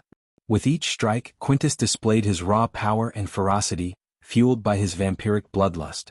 The armor pieces attached to Quintus' chest radiated an eerie crimson glow, surrounded by crackling red lightning that danced around him. The armor, adorned with the skull symbol of the Dark Lord, acted as a shield, repelling Saber's spells and mitigating their impact. The lightning-infused protection granted Quintus a brief respite from Saber's onslaught, bolstering his defense and enabling him to retaliate. Seizing the opportunity, Quintus lunged forward, his elongated tongue whipping through the air like a deadly whip. He aimed to ensnare Saber and draw him closer for a devastating strike. His supernatural strength and agility, coupled with the protection of the Dark Lord's armor, made Quintus a formidable adversary. With a primal roar, Quintus unleashed a flurry of rapid strikes, his claws tearing through the air with blinding speed. The armor pieces emitted bursts of crimson lightning, empowering his attacks and infusing them with additional destructive force. Each blow landed with bone-crushing impact, aimed at overwhelming Saber's defenses and wearing him down. As Quintus unleashed his vicious onslaught, Saber maintained a calm and composed demeanor, evading and parrying his attacks with calculated precision. While Quintus fought with wild ferocity, it became evident that Saber was intentionally restraining his full power, as if toying with his opponent. Despite the intensity of the battle, Saber's movements were graceful and calculated, his actions guided by strategic prowess and supernatural agility. He weaved effortlessly through Quintus' strikes, countering with fluid and well-timed maneuvers. It seemed as though Saber was testing Quintus, probing his weaknesses and exploiting them with measured precision. The clash continued as Quintus' power waned, gradually diminishing from his supposed half-immortal level 1 to the lower fusion stage. It became apparent that Quintus' previous display of half-immortal cultivation was merely a facade fueled by the blood essence he had absorbed from the soldiers he had slain. This illusory power was a far cry from the genuine strength of a true half-immortal. While Quintus relied on the temporary surge of borrowed power, Saber's true strength emanated from his innate abilities as an elder vampire, further enhanced by Michael's potent potions. With each passing moment, Saber's superiority over Quintus became more apparent, his movements calculated and efficient, never wasting unnecessary energy. Saber's measured approach conveyed a sense of confidence and assuredness.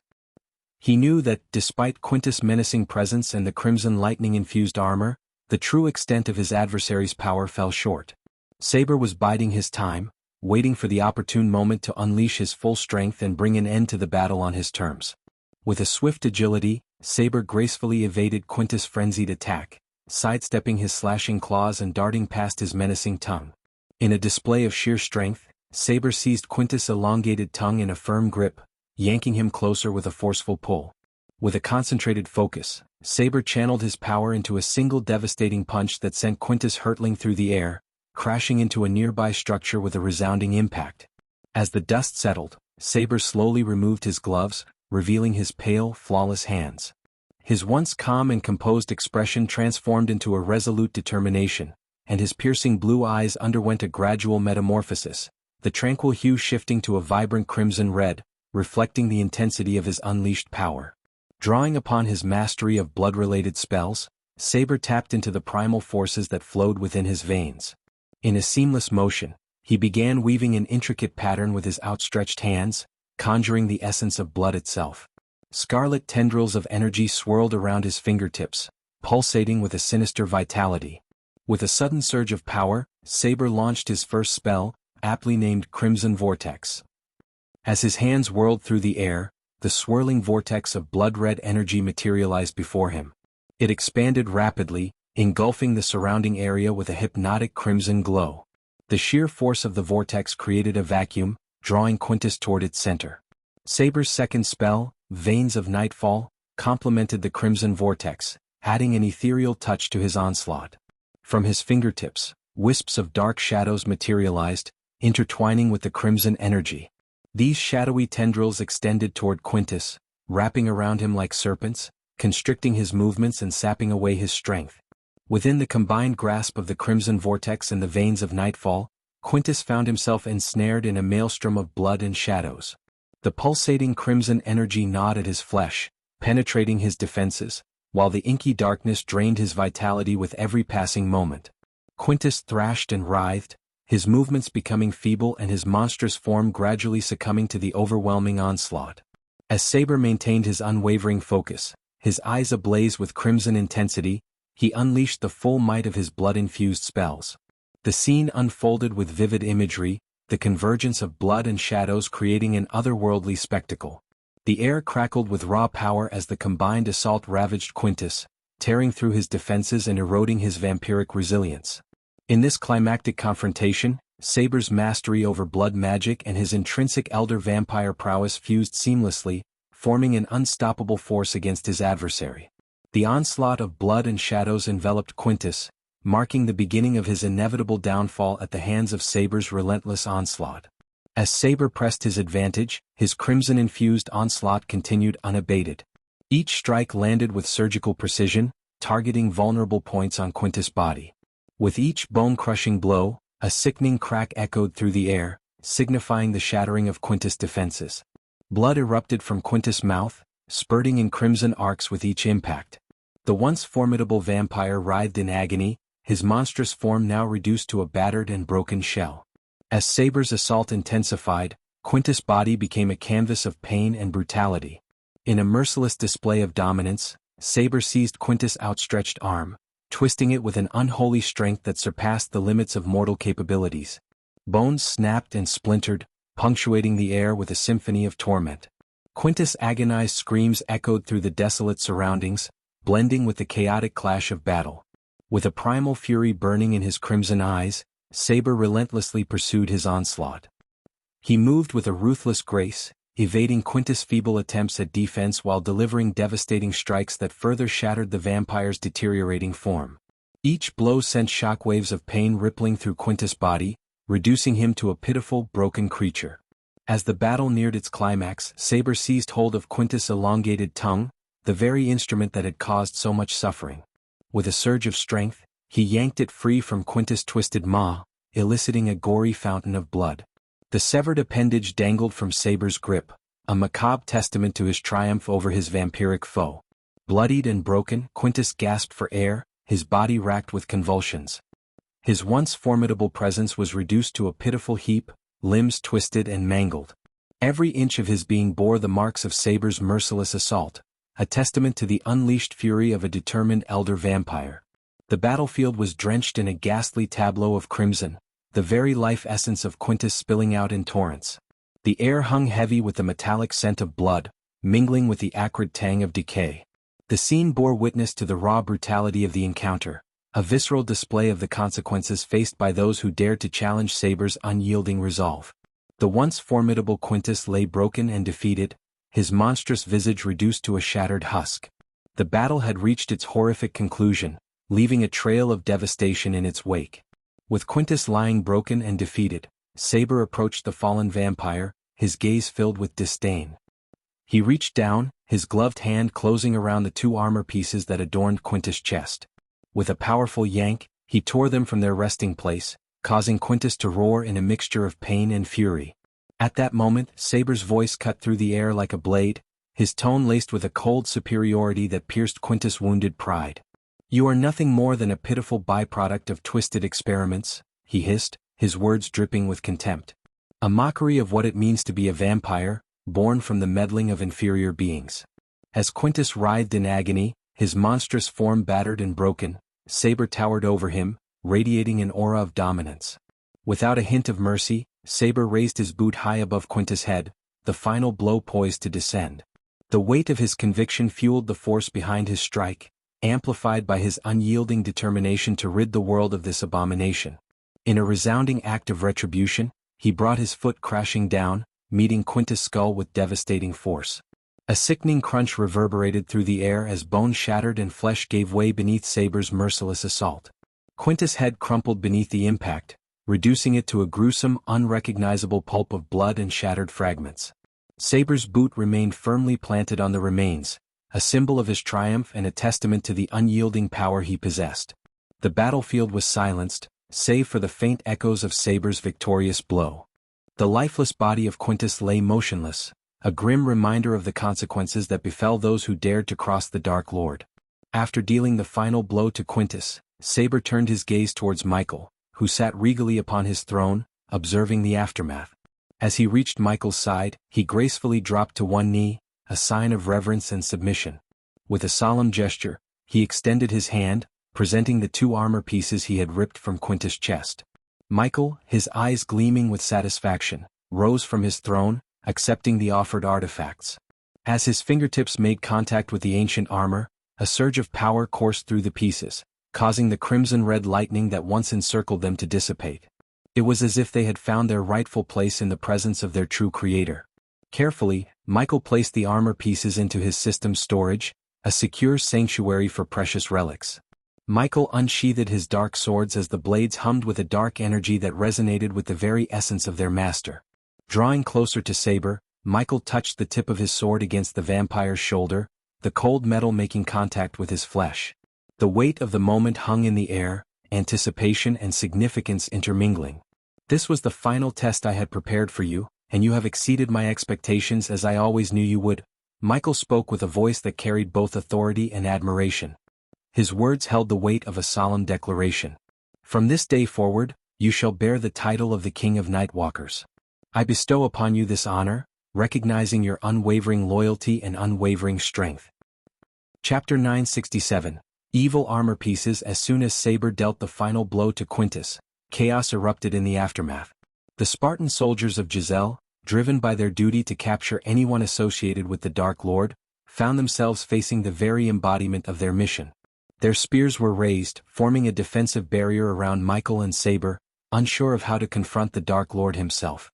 In that critical moment, Michael's actions surprised them all. Instead of unleashing his wrath upon the soldiers, he defied their expectations and ascended gracefully into the sky. The soldiers watched in awe as the Dark Lord vanished from their sight, leaving behind a lingering sense of both relief and bewilderment. The encounter challenged their preconceived notions and left them questioning the nature of their mission. Upon arriving at the Dark Castle, Michael wasted no time. He swiftly made his way to the portal room, its eerie aura beckoning him toward the unknown. With Eladir by his side, they stepped through the swirling vortex, entering the realm of their secretive forge.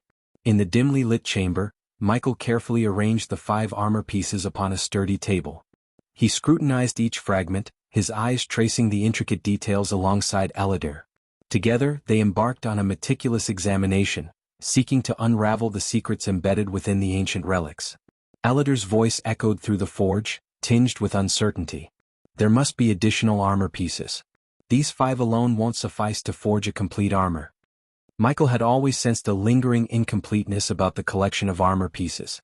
Even at best, assembling them would only result in a partial chest plate. Silently, he picked up the 5 fragments, carefully aligning them together like an intricate puzzle.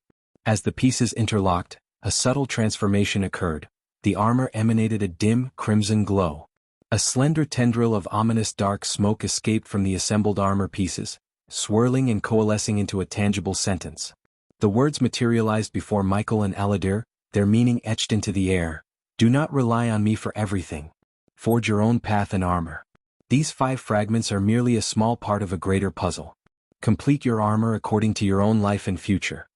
The message hung in the forge, its weight sinking into Michael's consciousness. He felt a mixture of intrigue and determination, realizing that he had to embark on his own journey to shape his destiny and create a formidable armor that aligned with his individual path. The challenge was clear: to find the missing pieces and forge a unique armor that reflected his own life's journey. Damn. Sometimes I can be a real asshole, huh? Michael let out a frustrated sigh, feeling a mix of irritation and self-reflection. It dawned on him that the previous Dark Lord had deliberately left him with incomplete armor, placing the burden of completing it squarely on his own shoulders. The realization gave him a glimpse into the complex and sometimes manipulative nature of his predecessor. Meanwhile, Eladir seemed unperturbed by the previous Dark Lord's intentions as he focused his attention on the armor pieces. His fingers delicately traced the surface, exploring every crevice and contour. With a sense of excitement, he beckoned Michael to take a closer look. Look here, my lord, Eladir pointed to the seemingly plain black surface of the armor pieces. At first glance, Michael saw nothing remarkable, but as he peered closer, his eyes discerned the presence of minuscule, intricate runes. These markings, invisible to the naked eye, adorned the surface of the armor pieces, their purpose and meaning concealed within their cryptic forms. Curiosity piqued, Michael turned to Eladir, his eyes filled with anticipation. He sought the runemaster's expertise, hoping for insights into the enigmatic runes etched upon the armor pieces. However, to his astonishment, he noticed a flicker of fear in Eladir's expression, an unease that sent a ripple of concern through Michael's mind. "What do these runes signify?" Michael inquired, his voice laced with both intrigue and a tinge of apprehension. He expected Eladir, as the sole runemaster in the service of the previous Dark Lord, to possess knowledge beyond his own. Eladir hesitated for a moment before responding, his voice tinged with a mix of caution and genuine surprise. "These runes, they surpass any complexity and power I have encountered in my years of study. I can't claim them as my own. They bear an uncanny resemblance to the runes you once entrusted me to engrave in the mortar. It's highly likely that these runes are the handiwork of the previous Dark Lord." Michael's mind spun with possibilities as he considered the implications. His previous self, having delved into the realm of rune mastery, had left a mark on the very armor he now held. Yet, the intensity of fear reflected in Eladir's eyes puzzled him. "Are you suggesting that my previous self became a master of runes?" Michael mused aloud, his voice laced with intrigue. As he mulled over the notion, he couldn't shake the disquieting realization that there was more to these runes than met the eye. The aura of fear surrounding Eladir only deepened the mystery, prompting Michael to probe further. Eager for clarity, Michael pressed on, his tone laced with a mix of curiosity and concern. "But why do you appear apprehensive, Eladir? Surely, my previous self's proficiency with runes should be a cause for celebration." Sensing Eladir's underlying unease, he sought to understand the source of his runemaster's flustered demeanor. "Let's assume that my previous self inscribed these runes upon the armor. But I can't help but notice your unease," Michael probed, his voice filled with a mix of intrigue and a desire for clarity. Eladir, his eyes fixed upon the intricate runes, took a deep breath to steady himself. He carefully weighed his words, fully aware of the gravity of the situation. "If my understanding of these runes is accurate," Eladir began cautiously, "they serve a purpose beyond their mere existence. They seem to possess the power to subdue a malevolent, dark energy emanating from these very armor pieces." A chill crept down Michael's spine as he contemplated the implications of Eladir's revelation. The notion of dark energy intertwined with his previous self's creation sent ripples of both apprehension and intrigue through his mind. However, to Michael's surprise, his own calm demeanor seemed to irk Eladir, who displayed a hint of irritation. Dark energy intertwined with the legacy of the Dark Lord. "It does seem fitting," Michael mused, shrugging off the implications with a nonchalant gesture. Yet, Eladir's response and lingering unease prompted him to delve deeper into the matter, seeking a more thorough understanding. However, Eladir's exasperation could not be contained as he shook his head, a subtle flicker of irritation coloring his expression. It was evident that Michael's composed facade in the face of potential danger was testing the runemaster's patience. "Please, my lord, this is no time for indifference," Eladir implored, his voice tinged with a mix of urgency and concern. "We must not underestimate the gravity of this dark energy. It possesses a potency that can lead to unforeseen consequences." As Eladir voiced his concerns about the dark energy, an eerie aura permeated the forge, causing the space around Michael to distort. Sensing a presence, he turned his gaze over his shoulder, only to find Eve entering the forge with a sense of urgency. "I need something," Eve began, her words abruptly halting as her eyes fell upon the foreboding sight of the armor pieces. A pallor washed over her face, her body trembling involuntarily.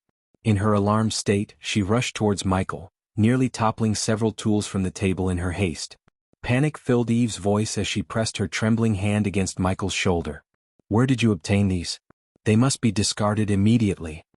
Michael, puzzled by Eve's vehement reaction, attempted to assuage her fears, his voice laced with a mix of confusion and reassurance. "Calm yourself, Eve. These are the very armor pieces I spoke of, left to me by my previous self 5,000 years ago. Why does their presence terrify you as well?"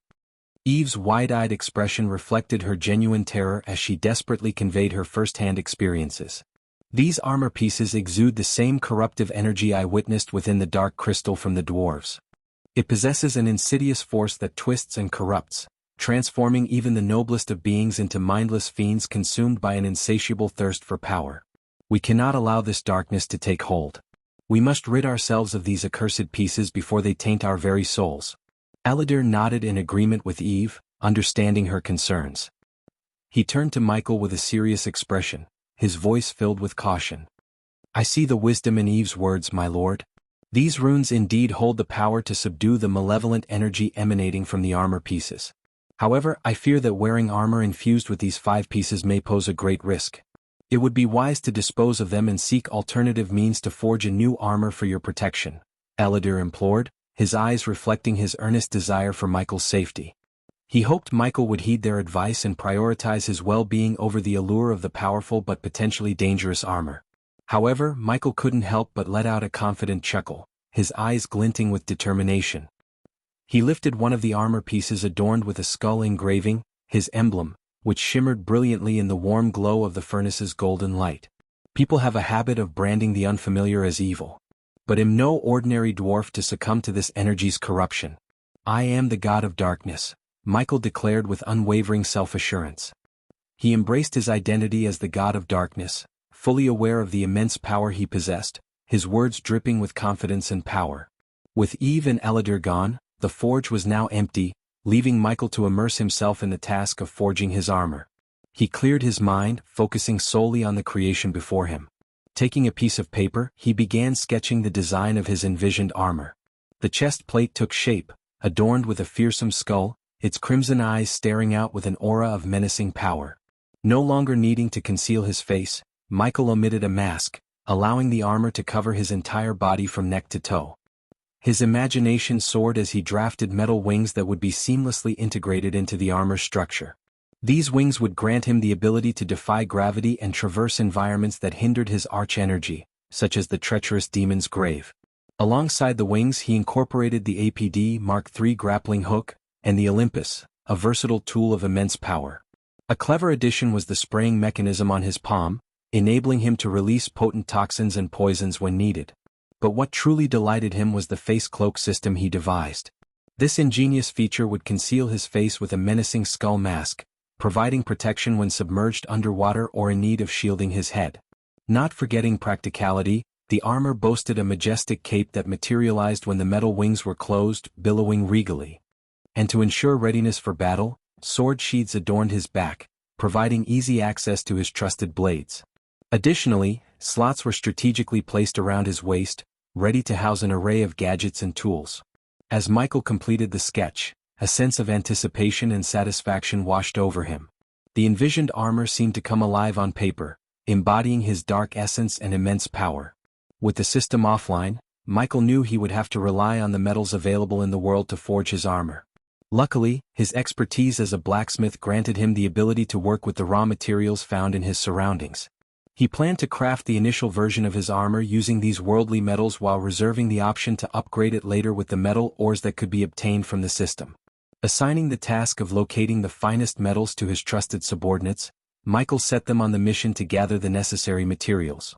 Meanwhile, he took another sheet of paper and began sketching an armor design for Gaia, his soon-to-be wife.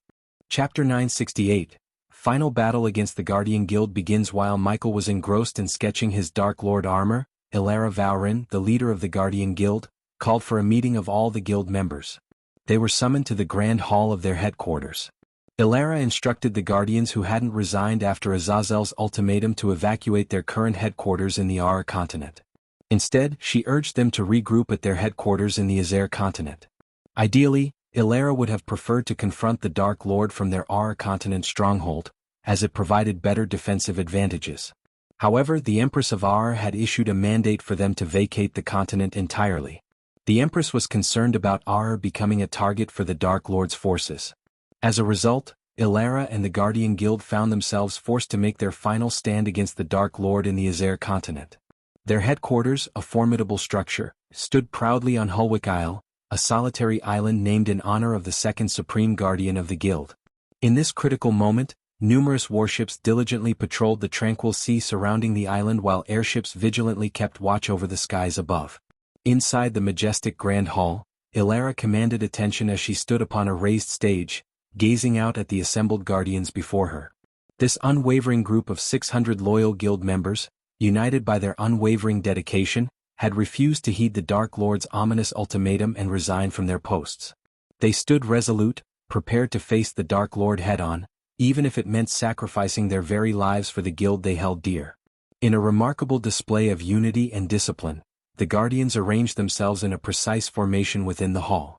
With military precision, they stood shoulder to shoulder, their unwavering resolve mirrored in their steadfast alignment. Standing tall behind Ilara Vaurin, the esteemed Alpha Guardian of Hunter Guardians, were Roshan, the Alpha Guardian of the Beast Guardians, donning his formidable armor. Beside him stood Vivian, the Alpha Guardian of Sorcerer Guardians, her enchanting presence accentuated by her intricately adorned attire. Completing the trio was Garrick, the Alpha Guardian of Warrior Guardians, emanating strength and valor through his resplendent armor. Despite their unwavering strength and readiness to make the ultimate sacrifice for their guild, a faint trace of fear lingered in the eyes of the remaining Guardians. And rightly so, for their formidable adversary was none other than the Dark Lord himself. It seemed like just yesterday when they had extended an offer to Ghost, considering him as a potential trainee Guardian. However, he had rejected their offer and embarked on a path that led him to become the Dark Lord. In a mere span of 2 years, Ghost had amassed such overwhelming power that he posed a grave threat not only to the guild but to its very existence, which had spanned thousands of years. Ilara Vaurin, standing tall on the elevated stage, gazed upon the gathered Guardians with a mix of determination and compassion in her eyes. She understood the weight of the impending battle and the fear that gripped their hearts. Taking a deep breath, she began her speech. "My fellow Guardians," Ilara's voice rang out with strength, commanding the attention of everyone in the Grand Hall. "Today we stand on the precipice of a battle that will test our very souls. The Dark Lord has unleashed a reign of terror upon our lands, leaving destruction in his wake." A murmur of agreement and unease rippled through the Guardians as Ilara's words resonated with their own experiences. They remembered the day when the Ithalan Island, a once flourishing realm, had been shattered into pieces, disappearing beneath the unforgiving waves. The loss of an entire island and its inhabitants had shaken them to their core. Ilara continued, her voice unwavering. "The Dark Lord's heinous acts extend beyond mere destruction. He has ruthlessly wiped out the noble royal family of Thusia, eradicating their legacy and bringing pain to our realm. His power knows no bounds and his thirst for dominance threatens everything we hold dear." The Guardians listened intently, their expressions a mix of sorrow, anger, and determination. Each one had felt the sting of the Dark Lord's actions, the personal losses they had suffered at his hands. But Ilara's words kindled a fire within them, reminding them of their duty as protectors. "But we, my dear Guardians, we are the light in the face of this darkness," Ilara proclaimed, her voice filled with conviction. "We have trained for this moment, honing our skills and cultivating our indomitable spirit. We have pledged our lives to defend the innocent, to safeguard our realms from the forces of evil." A renewed sense of purpose filled the hall as Ilara's words resonated with the Guardians. They straightened their postures, their eyes shining with a flicker of hope amidst the impending storm. "Our unity is our greatest strength," Ilara continued, her voice rising with fervor. "Together we shall stand against the Dark Lord, united by our unwavering loyalty to the Guild and our unwavering belief in the power of good. We will not falter, nor will we yield, for we are the protectors of light and guardians of justice." A surge of determination coursed through the hearts of the Guardians, their spirits lifting as they absorbed Ilara's words. They knew the road ahead would be perilous, but they were resolute in their mission to confront the Dark Lord. As Ilara concluded her speech, the Grand Hall resounded with thunderous applause and fervent cheers. The Guardians, their fears momentarily set aside, embraced the strength that came from their unity. Emboldened by the Guardians' response, Ilara Vaurin raised her hand, gesturing for silence. The hall fell into hushed anticipation as all eyes remained fixed on her. "But let us not forget," Ilara's voice carried a note of solemnity, "that this battle will demand everything from us. It will test our resolve, our courage, and our faith. We must be prepared to face our darkest fears, to confront the very embodiment of evil that stands before us." A somber silence settled over the room, the weight of Ilara's words sinking in. The Guardians exchanged glances, a mixture of determination and trepidation mirrored in their eyes. They knew the path ahead was fraught with danger, but they were not alone. They had each other, bound by a shared purpose that would see them through even the darkest of times. "Our fallen comrades, those who have bravely fought and sacrificed their lives, their spirits live on within us," Ilara's voice carried a touch of reverence. "They have bestowed upon us a legacy that we must honor with unwavering dedication. Their sacrifices will not be forgotten as long as we draw breath." The Guardians nodded in silent agreement, their thoughts turning to those who had fallen, the memories of their fallen brethren fueling their resolve. They were a testament to the indomitable spirit that resided within them, a legacy that compelled them to rise above their own fears. And remember, my fellow guardians, we fight not only for ourselves but for the countless lives that depend on us. Ilara's voice grew fierce, her gaze sweeping across the hall. We fight for the innocent, the vulnerable, and the future that hangs in the balance. We fight for the hope that lies within every beating heart. A renewed determination ignited within the guardians, an unyielding resolve that banished their lingering fears. They understood the weight of their duty, the responsibility that had been entrusted to them. They would not allow the darkness to snuff out the flame of hope. So, my brave guardians, let us stand together shoulder to shoulder as we march into battle. Ilara's voice rang with unwavering conviction. Let our unity be an impenetrable shield against the forces of darkness. Let our courage be a beacon of light amidst the encroaching shadows. And let our unwavering resolve be the weapon that shatters the tyranny of the Dark Lord. A thunderous roar erupted from the guardians, their spirits soaring with newfound determination. The grand hall vibrated with their resounding cheers, echoing throughout the headquarters, a testament to their unbreakable spirit. When the echoes faded, Ilara Vauren stepped down from the stage, her heart filled with pride and gratitude.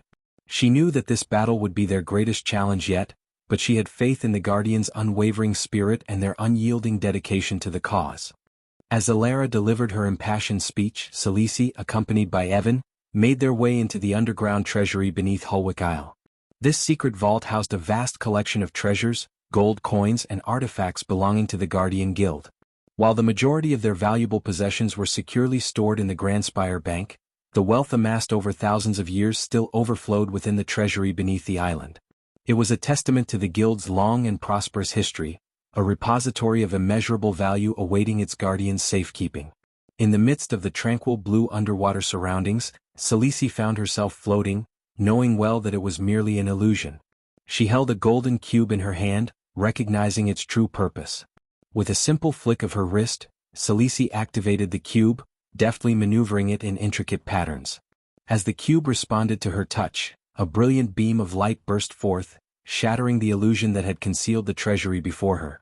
And as the radiant light expanded, it unraveled the hidden defenses, dispelling the protective arrays and ancient runes that guarded the treasury, a magnificent marble edifice safeguarding the Guild's amassed wealth from potential intruders. With a graceful drift, Salisi and Evan floated into the treasury, their movements unhurried and deliberate. The golden cube they possessed held immense value for the Guardian Guild, as it contained precious drops of blood from all the Supreme Guardians, including Noah.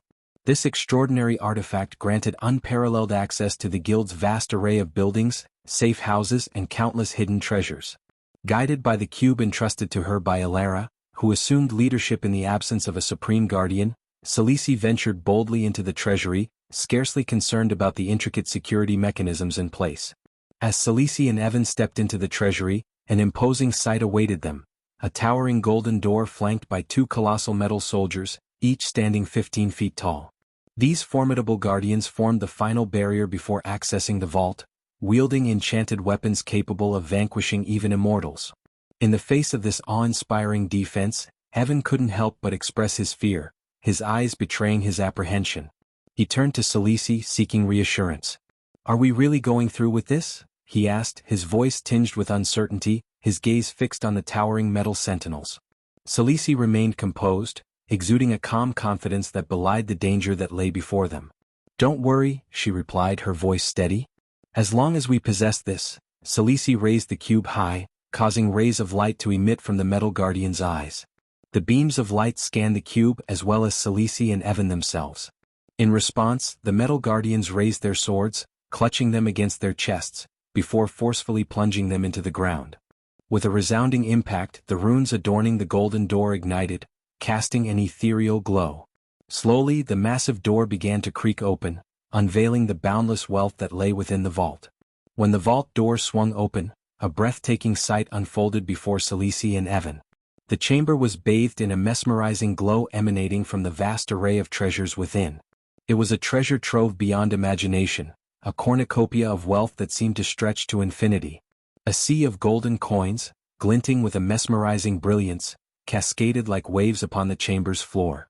Gems of all colors and sizes adorned ornate pedestals, casting dancing prisms of light that painted the walls with a kaleidoscope of hues.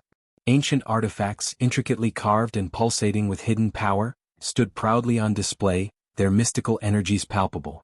Spell scrolls, their delicate parchment inscribed with arcane incantations, lined shelves alongside enigmatic books filled with forgotten knowledge. Weapons of legendary craftsmanship, their blades glimmering with an otherworldly sheen, exuded an aura of invincibility. Evan's eyes widened in disbelief, his jaw dropping at the sheer opulence that surrounded them. He stood frozen, awestruck by the wealth and power contained within the vault. The sight overwhelmed him, leaving him momentarily speechless. Meanwhile, Xianxia remained composed, her gaze sweeping across the treasures with a sense of familiarity. A sly smile graced her lips, hinting at secrets known only to her. She basked in the splendor, unaffected by the overwhelming magnitude of the wealth before her. The glimmering light cast enchanting reflections on her face, accentuating her confidence and a touch of mischief in her eyes. She possessed an understanding of the vault's secrets, a knowledge that imbued her with a calm assurance even amidst the staggering riches that surrounded them. "We can't simply allow the Dark Lord to claim all of this for himself," Xianxia declared firmly, her eyes focused on the vast wealth before them. "Though the Guardian Guild may face its demise, we mustn't let these treasures slip through our fingers. They can become the means for the Shadow Clan to grow stronger and eventually confront the Dark Lord." Evan hesitated, his inner conflict apparent in his voice. "It doesn't sit right with me, my lady," he confessed, his heart and mind wrestling with the notion of looting the Guardian Guild's treasury instead of standing united with the other Guardians against the Dark Lord. Deep down he knew Xianxia's words held truth. Allowing the Dark Lord to seize these riches would only serve to bolster his power. Xianxia's expression softened, understanding Evan's moral dilemma.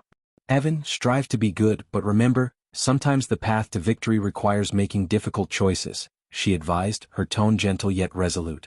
She picked up a golden coin from the floor, the weight of her decision evident. "We can't be too idealistic in these dark times. We must adapt to the circumstances and use what resources we have wisely. It's for the greater cause."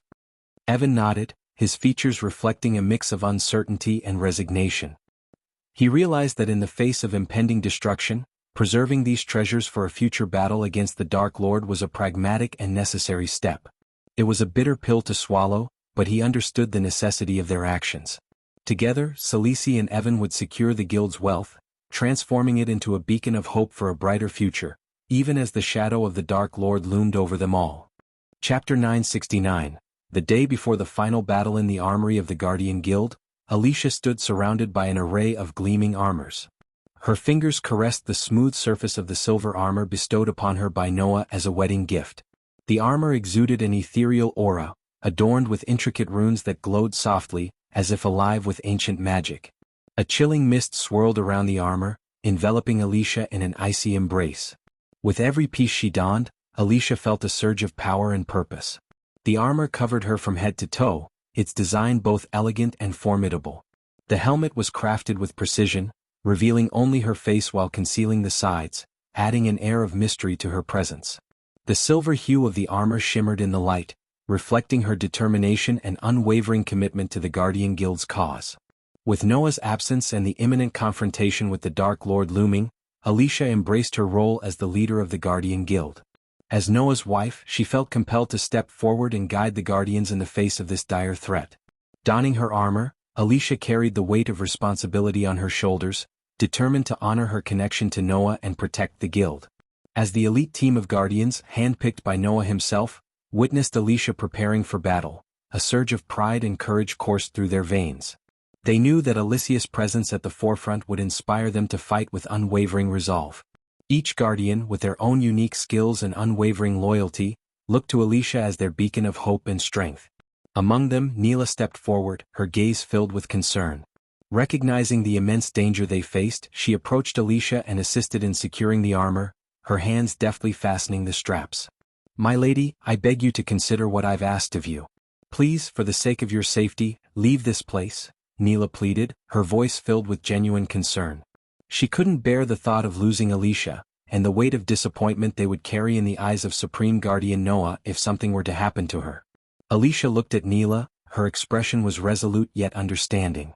She gently shook her head, her determination unwavering. "Neela, I am not facing the Dark Lord merely as a guardian captain. I am facing him as a Winston, as Noah's wife, Xianxia explained firmly. The stripping of Noah's title as the Supreme Guardian held no weight in her heart. To her, Noah would always be the embodiment of that role. It was her duty as his wife to confront any threat that endangered the guild they both held dear. Neela, aware of Alicia's history with the Dark Lord, continued her plea, hoping to break through Alicia's resolve.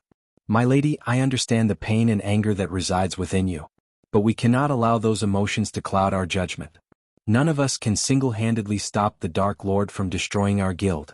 We all know the uphill battle we face. However, if you survive this, we will eventually prevail in this war against the Dark Lord. The Supreme Guardians need you more than us, my lady. Neela's words were heartfelt, carrying the weight of the guild's concerns. She reminded Alicia of the Dark Lord's despicable actions, recounting how he had humiliated her brother, Peter, during the battle tournament of Elon, reducing him to a mere mop for the floor. The Dark Lord had then exposed Peter as the vigilante, resulting in his house arrest by the Guardians. And finally, in a heart-wrenching moment, Alicia had witnessed the Dark Lord teleport Peter into the very cage where she had captured him, leading to Peter's tragic demise before her eyes. To add to the pain, Alicia's own family blamed her, believing that if she had let go of her hatred towards the Dark Lord, Peter might have been spared. The consequence was her family exiling her. As Neela spoke, Alicia listened intently, her emotions stirred. Memories of the pain and loss resurfaced, but Alicia's resolve remained unshaken. She knew the risk, the uncertainty that lay ahead. Yet, the fire within her burned brighter than ever, fueled by her determination to avenge her brother's tragic fate and protect her guild. With a calm but unwavering voice, Alicia responded to Neela's heartfelt plea. Neela, I understand your concerns and I am grateful for your words.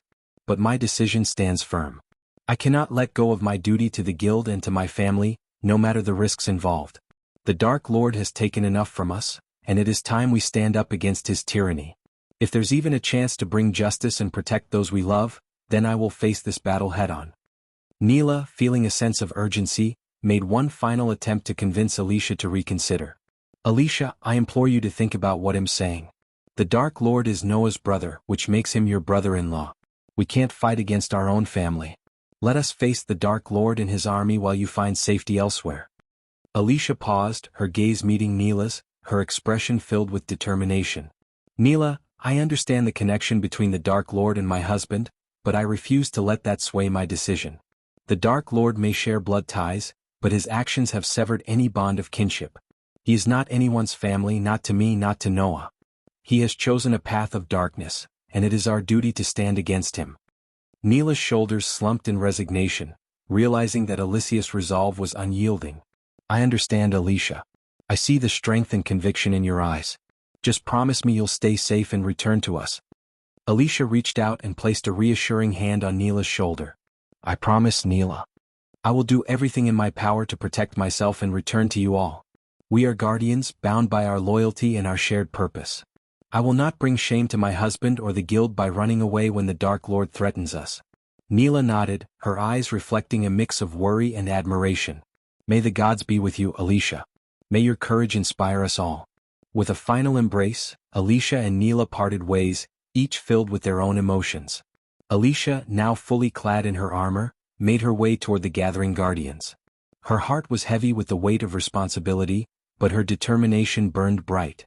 As the sun began to set, casting a golden hue upon the horizon, Alicia stood before her fellow guardians, ready to lead them into the approaching battle against the Dark Lord and his menacing army. The night grew darker, but Alicia's resolve remained unwavering. She would face the Dark Lord head-on for her fallen brother, for her husband, and for the future of the Guardian Guild. The stage was set, the battle awaited, and Alicia, the symbol of unwavering strength, was prepared to write in their saga of light against darkness. As Alicia prepared to face the Dark Lord, Ilara returned to Sales's hidden pocket dimension, where they gathered to plan their next moves.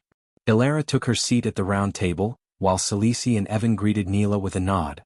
Evan couldn't hide his concern for the upcoming battle against the Dark Lord. What troubled him even more was Sales's strict order for him to stay away from the Guardian Guild tomorrow. Salisi knew that if Evan confronted the Dark Lord, he would be extinguished in an instant. She valued Evan as a member of her Shadow clan and wanted to protect him from such a fate. Curiosity sparked in Xianxia's eyes as she turned her attention to Ilara. So, Ilara, how did your meeting with the Council of Immortals and the leaders of the great clans go? Xianxia's smile revealed her amusement as she already anticipated the outcome. Ilara let out a frustrated sigh, her expression filled with a mix of annoyance and anger. It was a complete waste of time. Those imbeciles believe that the Dark Lord's only target is the Guardian Guild. They refuse to acknowledge that once the Dark Lord decimates the guild, the other 7 great clans will be next on his list for annihilation. It's infuriating to witness their sheer ignorance and lack of foresight. Ilara's frustration reached a boiling point, and she couldn't help but vent her anger. If those clan leaders had an ounce of intelligence, they would realize the imminent threat and unite against the Dark Lord. Instead, their foolishness and stubbornness blind them to the danger at hand. I had to restrain myself from leaping out of my chair during the meeting and giving them a piece of my mind. The room fell silent, the weight of the impending battle hanging heavy in the air. Ilara's frustration was shared by those gathered, each aware of the gravity of the situation. Evan's question hung heavy in the air, filled with a mix of frustration and desperation. What about the Council of Immortals? Will they simply stand by and allow the Dark Lord to wipe out the Guardian Guild? He implored. Ilara's voice dripped with exasperation as she replied, her frustration barely contained. Those spineless cowards are no better than the clan leaders. At least they had the audacity to admit their inability to challenge the Dark Lord, rather than spewing feeble excuses, she exclaimed, her emotions raw and unfiltered. Deep down, however, Ilara knew that the Council of Immortals had made a grim but realistic assessment. Xianxia interjected with a knowing tone, her words laced with a hint of satisfaction. They are not entirely mistaken, my dear, she remarked. The Dark Lord has ascended to the half-celestial stage. Even if every immortal within the council united in confronting him, victory would be an elusive dream, Xianxia stated, her voice betraying a mix of admiration for the Dark Lord's power and a hidden agenda. While she relished the thought of the immortals foolishly throwing themselves at the Dark Lord, becoming fodder for her own sinister plans, she understood their reluctance. The immortals were not as gullible as she wished. Ilara nodded in reluctant agreement, her sigh a testament to the heaviness in her heart. Though she desperately clung to a glimmer of hope, the truth weighed heavily upon her. The impending doom of the Guardian Guild, once her beloved sanctuary, now loomed inescapably. Noah's absence had left them vulnerable, their resilience tested to the core. Xianxia inquired, though she already knew the futility of attempting to dissuade Alicia from her decision. Have you made any effort to dissuade Alicia from her perilous plan to face the Dark Lord? She asked, feigning concern while secretly delighting in the unfolding of her grand plan. Ilara let out a heavy sigh, her voice tinged with resignation. We both know better than to try and reason with Alicia, she replied, the weight of their shared understanding palpable. Indeed, it is a pity, Xianxia responded, her words laced with false sympathy. However, her true feelings betrayed a twisted delight at the pieces of her grand design falling perfectly into place. But can we truly blame Alicia for her unwavering determination to confront the Dark Lord? After all, he has ruthlessly shattered everything that held meaning for that poor girl, Xianxia added, recalling the atrocities the Dark Lord had committed against Alicia. Deep within the recesses of Xianxia's dark heart, a twisted delight simmered as she heard the news of Alicia's impending battle against her own brother-in-law, the Dark Lord. Xianxia understood the deep-seated animosity between them, fueled by the unspeakable pain the Dark Lord had inflicted upon Alicia and her loved ones. She relished the anticipation, for she knew the Dark Lord's merciless nature all too well. Xianxia's cunning mind envisioned the aftermath of Alicia's tragic demise at the hands of the Dark Lord. She foresaw the inevitable wrath that would consume Noah, Alicia's husband and the former Supreme Guardian. Despite their shared blood, Xianxia knew that Noah's love for Alicia ran deeper than any familial bond. The news of her death would be a catalyst, shattering the tenuous connection he had once held with his treacherous brother. With calculated ruthlessness, Xianxia saw the path she had laid before her, like a macabre chessboard. Alicia's demise would serve as the catalyst, igniting the flames of a long-awaited war between the two brothers. It was a malevolent plan, meticulously crafted to exploit their familial ties, manipulating their emotions to orchestrate a battle that would rend the heavens asunder. As Xianxia reveled in the darkness of her scheme, her eyes gleamed with a sinister satisfaction. She knew that Alicia's sacrifice would be the catalyst for the grand confrontation she had longed for, a clash of titanic forces that would shake the very foundations of their world. The anticipation coursed through her veins, fueling her wicked ambitions, as she eagerly awaited the tragic chain of events that would set brother against brother in a battle of unfathomable proportions. In the twisted tapestry of fate, the threads wove a cruel and heartbreaking tale for the two brothers, Michael and Noah, bound by blood yet torn asunder by destiny. Their paths diverged, leading them down contrasting roads that would inevitably intersect in a tragic collision. Michael, consumed by an all-consuming love for his wife Gaia, stood as a formidable guardian, willing to commit unspeakable acts to alter her fateful demise. He would willingly unleash devastation upon any who dared threaten her, forsaking the bonds of morality in a desperate attempt to rewrite her destiny. The depths of his devotion knew no bounds, his actions fueled by an insatiable desire to protect his beloved. Meanwhile, Noah, the other brother, faced the harrowing possibility of losing his own wife, Alicia, in the clutches of his own brother. The intricate web of fate had entangled their lives in a macabre dance, where the relentless whims of destiny eclipsed familial ties and blood connections. The cruelty of their intertwined destinies was a bitter reminder that even the strongest bonds could be severed by the relentless hands of fate.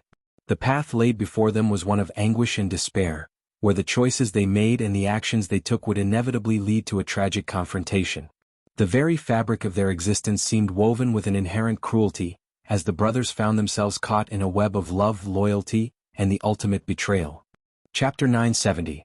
On the day of the final battle, new DBS chapter will be out tomorrow and the schedule will also be resumed. The long-awaited day of the battle against the formidable Guardian Guild had finally arrived. Despite the immense power and history held by this ancient guild, Michael remained surprisingly calm and even found amusement in the situation. A carefree whistle escaped his lips as he strolled out of the portal room, his confidence unshaken. Due to the tradition that prohibited him from seeing his bride, Gaia, until their wedding day, Michael couldn't help but sigh as he imagined the sheer beauty that would radiate from her when she adorned her wedding dress. With a sense of anticipation, he made his way to his temporary room, where his garments awaited him. As Michael made his way through the corridor, his robes were tarnished with dust and dirt from the ongoing process of forging his armor. He understood the importance of looking his best when facing the Guardian Guild, a moment he had been eagerly awaiting. It was during this walk that Azazel, his loyal demon butler, approached him from one of the rooms and respectfully greeted him. "My lord, Lord Saber is en route to the Lord Information. We can expect to receive information about rare metals within a day," Azazel informed, his voice filled with unwavering loyalty. "Excellent," Michael replied calmly, his focus unwavering. "I shall delve deeper into the properties of these metals and convey to Lord Saber the exact specifications required to complete my armor." While Michael could have easily completed his armor using ordinary metals, he held an unwavering desire for both his own and Gaia's armor to be extraordinary. To achieve this, he sought the finest metals available, ones that remained concealed from his knowledge until now. Deep down, he knew that the Lord Information possessed secret insights into the unique metals that existed within this world, knowledge that he yearned to acquire. As Michael proceeded, he inquired about the progress of the wedding preparations. "Brother Ghost." Suddenly, a playful and excited voice reverberated through the corridor, catching Michael's attention. A smile crept across his face as he recognized the voice. Turning around, he was met with the sight of Cindy emerging from seemingly nowhere. With uncontainable joy, she dashed towards Michael, enveloping him in a tight embrace.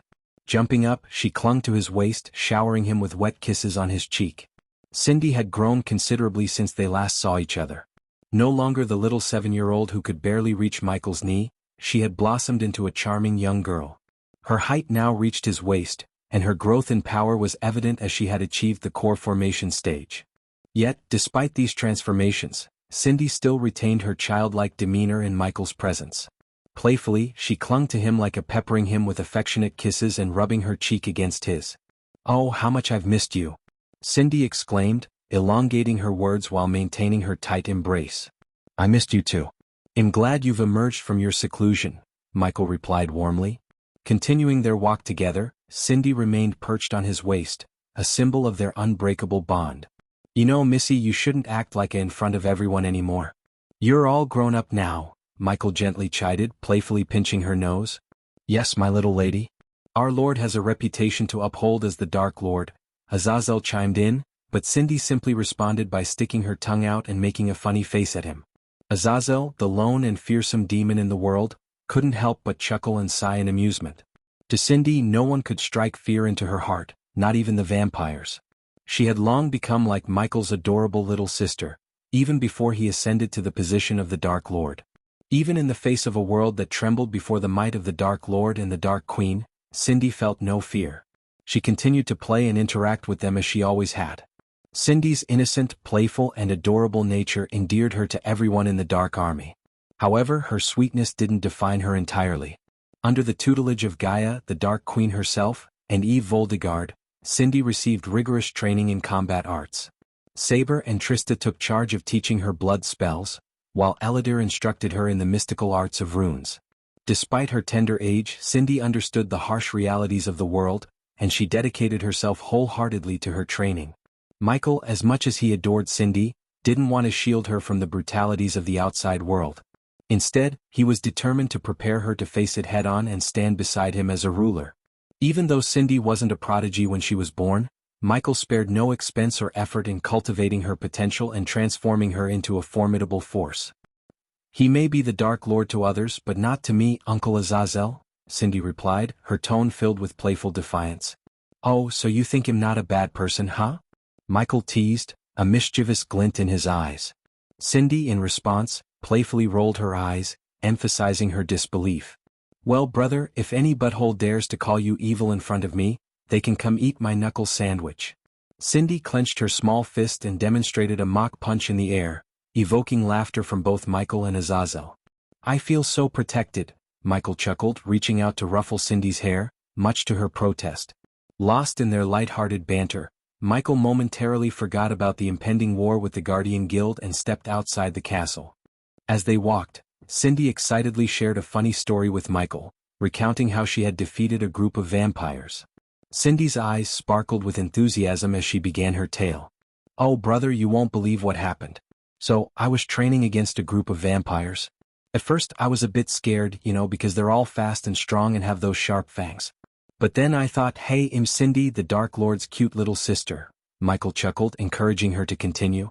Cindy grinned and continued, "So, I stood there facing those vampires with all my might. I shouted, 'Prepare to be defeated, you blood-sucking creatures.' And guess what? They actually listened to me.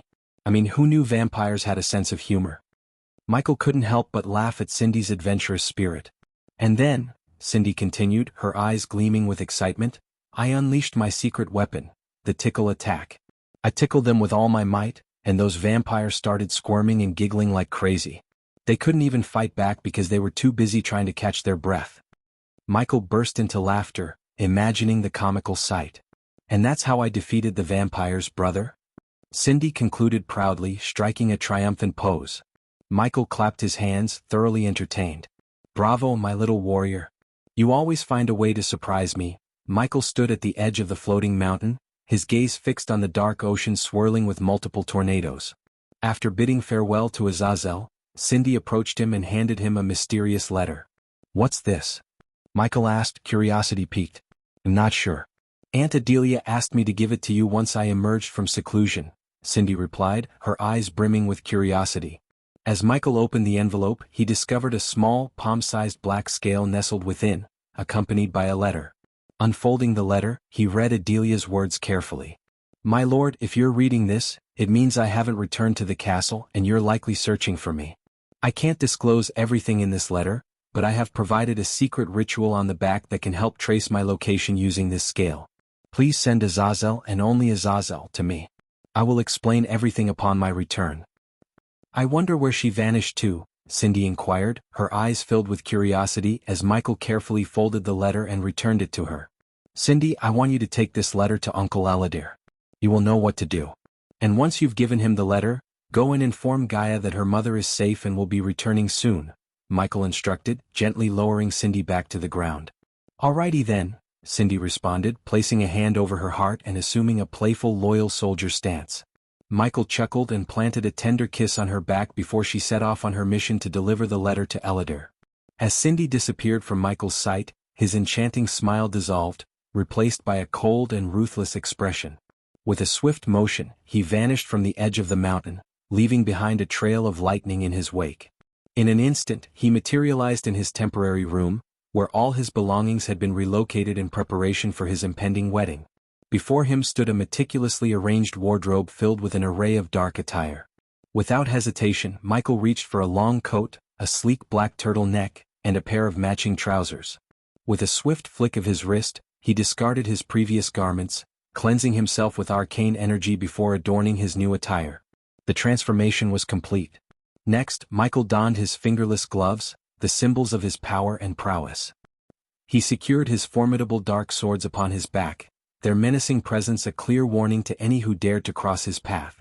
Slipping into the long coat, he fastened it with purpose, each button a reminder of his indomitable will. Finally, he laced up his shoes, ensuring every detail of his formidable ensemble was in place. In this attire, Michael exuded an aura of sheer strength and determination, ready to confront the formidable challenge that awaited him, the Guardian Guild. In the tranquil Hulwick Isle, a sense of anticipation hung in the air as the Guardians prepared for the imminent arrival of the Dark Lord and his formidable army. The vast expanse of the sea surrounding the island was meticulously patrolled by vigilant guardians, their watchful presence ensuring the safety of their home. Above, the skies were adorned with the majestic airships of the Guardian Guild, standing as a testament to their strength and unity. Yet, despite the Guardians' stern instructions to the contrary, a multitude of onlookers had gathered in the skies, hovering at a safe distance from the isle. These curious spectators, numbering in the thousands, yearned for a glimpse of the impending clash between the Dark Lord and the Guardian Guild. Ignoring the Guild's firm reminder that this was not a mere spectacle but a harrowing war. Yet, their fascination with the unfolding events outweighed their concern for their own safety. Undeterred by the Guild's warnings, the onlookers remained steadfast in their desire to witness the clash of these colossal forces. However, they were not foolhardy, recognizing the inherent danger.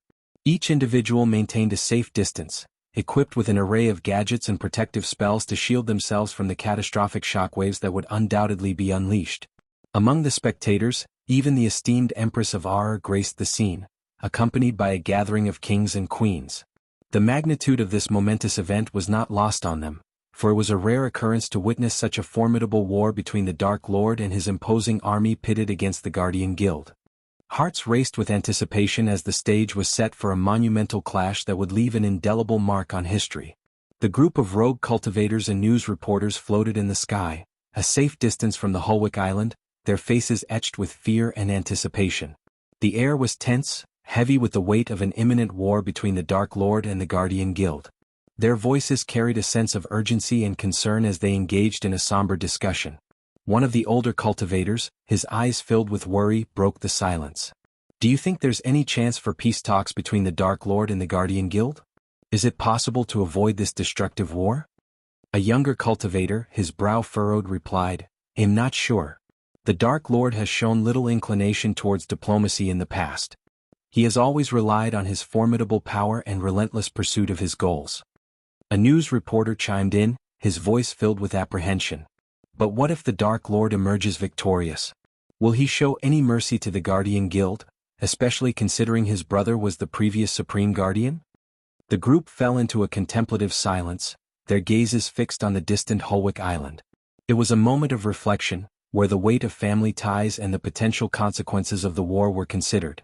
Another cultivator, his voice tinged with uncertainty, spoke up. "We can't predict the Dark Lord's actions. His true nature is shrouded in darkness, and he has always been an enigma. But knowing their shared bloodline, perhaps there is a glimmer of hope for a resolution." The news reporters quickly jotted down the conversation, capturing the conflicting emotions and the fragile thread of hope that lingered in the air. A seasoned cultivator, his voice steady yet filled with doubt, added, "Even if the Dark Lord is victorious, will he spare the Guardian Guild out of familial bond? Or will he use this as an opportunity to consolidate his power and eliminate any potential threats?" The discussions continued, the cultivators and reporters wrestling with their fears and grappling with the unknown. The sky above the Hulwick Island remained ominous, mirroring the uncertainty that permeated the conversation. As the dialogue progressed, hope and despair intertwined, their voices echoing through the air. The rogue cultivators and news reporters floated in the sky, their shared trepidation binding them together, united in their quest for understanding amidst the impending storm. Unbeknownst to them, the Guardians stood resolute, fully aware of the gravity of the situation. Their steadfast determination mirrored the unwavering waves beneath them, ready to face the imminent threat with unwavering resolve. The stage was set, the world poised to witness a battle that would shape the destiny of both the Guardians and the Dark Lord. Chapter 971, Michael vs. Xianxia. As the minutes ticked away, the sun embarked on its journey toward the horizon, casting a golden glow over the land. The Hulwick Island, shrouded in darkness, exuded an air of foreboding that sent shivers down the spines of the onlookers. Fear clung to them like a heavy cloak, their hearts pounding with trepidation. Amidst the onlookers, the Guardians stood tall and resolute, their unwavering loyalty to the Guardian Guild eclipsing their own fears. Those who had harbored doubts about facing the Dark Lord had fled, leaving behind a steadfast core of Guardians ready to defend their cause. As twilight descended upon the Azure continent, the Guardians on the airships sprang into action. They brought forth massive crystals infused with potent magic and activated the ancient runes etched upon them. Like radiant beacons, these crystals emitted a brilliant light that pierced through the encroaching darkness, illuminating the entire island. The atmosphere crackled with anticipation, drawing thousands of cultivators to gather at a safe distance, both in the skies and on the ground. Their eyes were fixed on the Hulwick Island, hearts pounding with a mixture of fear, curiosity, and a thirst for witnessing history unfold. The scene was a tapestry of contrasting emotions, the onlookers caught in a web of anxiety and the Guardians, standing as beacons of courage and dedication. The crystal's enchanting glow painted the island in a surreal brilliance, creating an ethereal spectacle that intensified the weight of the impending clash. On the vast expanse of the Hulwick Island, the Guardians stood in solemn formations, their silver armor gleaming under the radiant crystal light. 700 brave souls, resolute and prepared for the impending battle that would soon unfold. Led by Xianxia with unwavering determination etched upon her face, they stood united as a formidable force. At the forefront of the Guardians, Xianxia stood tall, her gaze fixed upon the distant horizon. The weight of responsibility rested upon her shoulders, and she felt the collective anticipation emanating from her comrades behind her. With each passing moment, the air grew heavy with a sense of impending doom, the tension palpable. Xianxia's eyes, sharp and focused, scanned the horizon. She knew that at any second the Dark Lord and his army could descend upon them. Her heart pounded in her chest, a rhythmic reminder of the adrenaline coursing through her veins. The wind whispered through her silver armor, as if echoing the restless murmurs of the Guardians around her. Her grip tightened around the hilt of her sword, a symbol of her unwavering resolve. Xianxia was determined to defend the Guardian Guild, protect her comrades, and uphold the honor entrusted to her. She had trained relentlessly, honing her skills and harnessing her inner strength for this very moment. As the sun bid its final farewell, the once serene sky transformed into a canvas of foreboding storm clouds on the distant horizon. A sight that sent a shiver down the spines of the onlookers, as whispers of fear escaped their lips. The clouds crackled with flashes of crimson lightning, casting an eerie glow that danced across the darkened heavens. With an alarming speed, the tempestuous clouds surged towards the Hulwick Isle, causing the very sea above to tremble in response.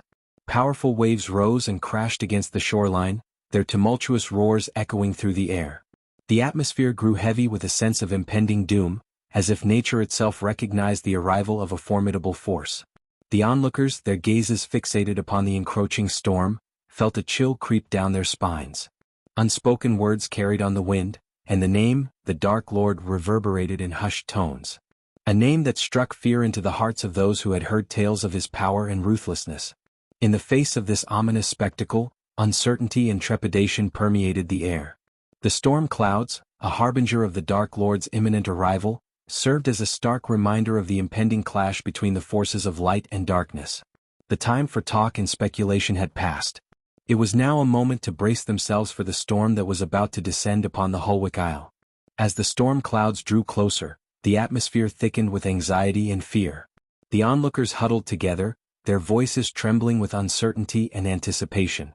"I can't believe it's really happening," whispered one rogue cultivator, his eyes wide with dread. "The Dark Lord is coming.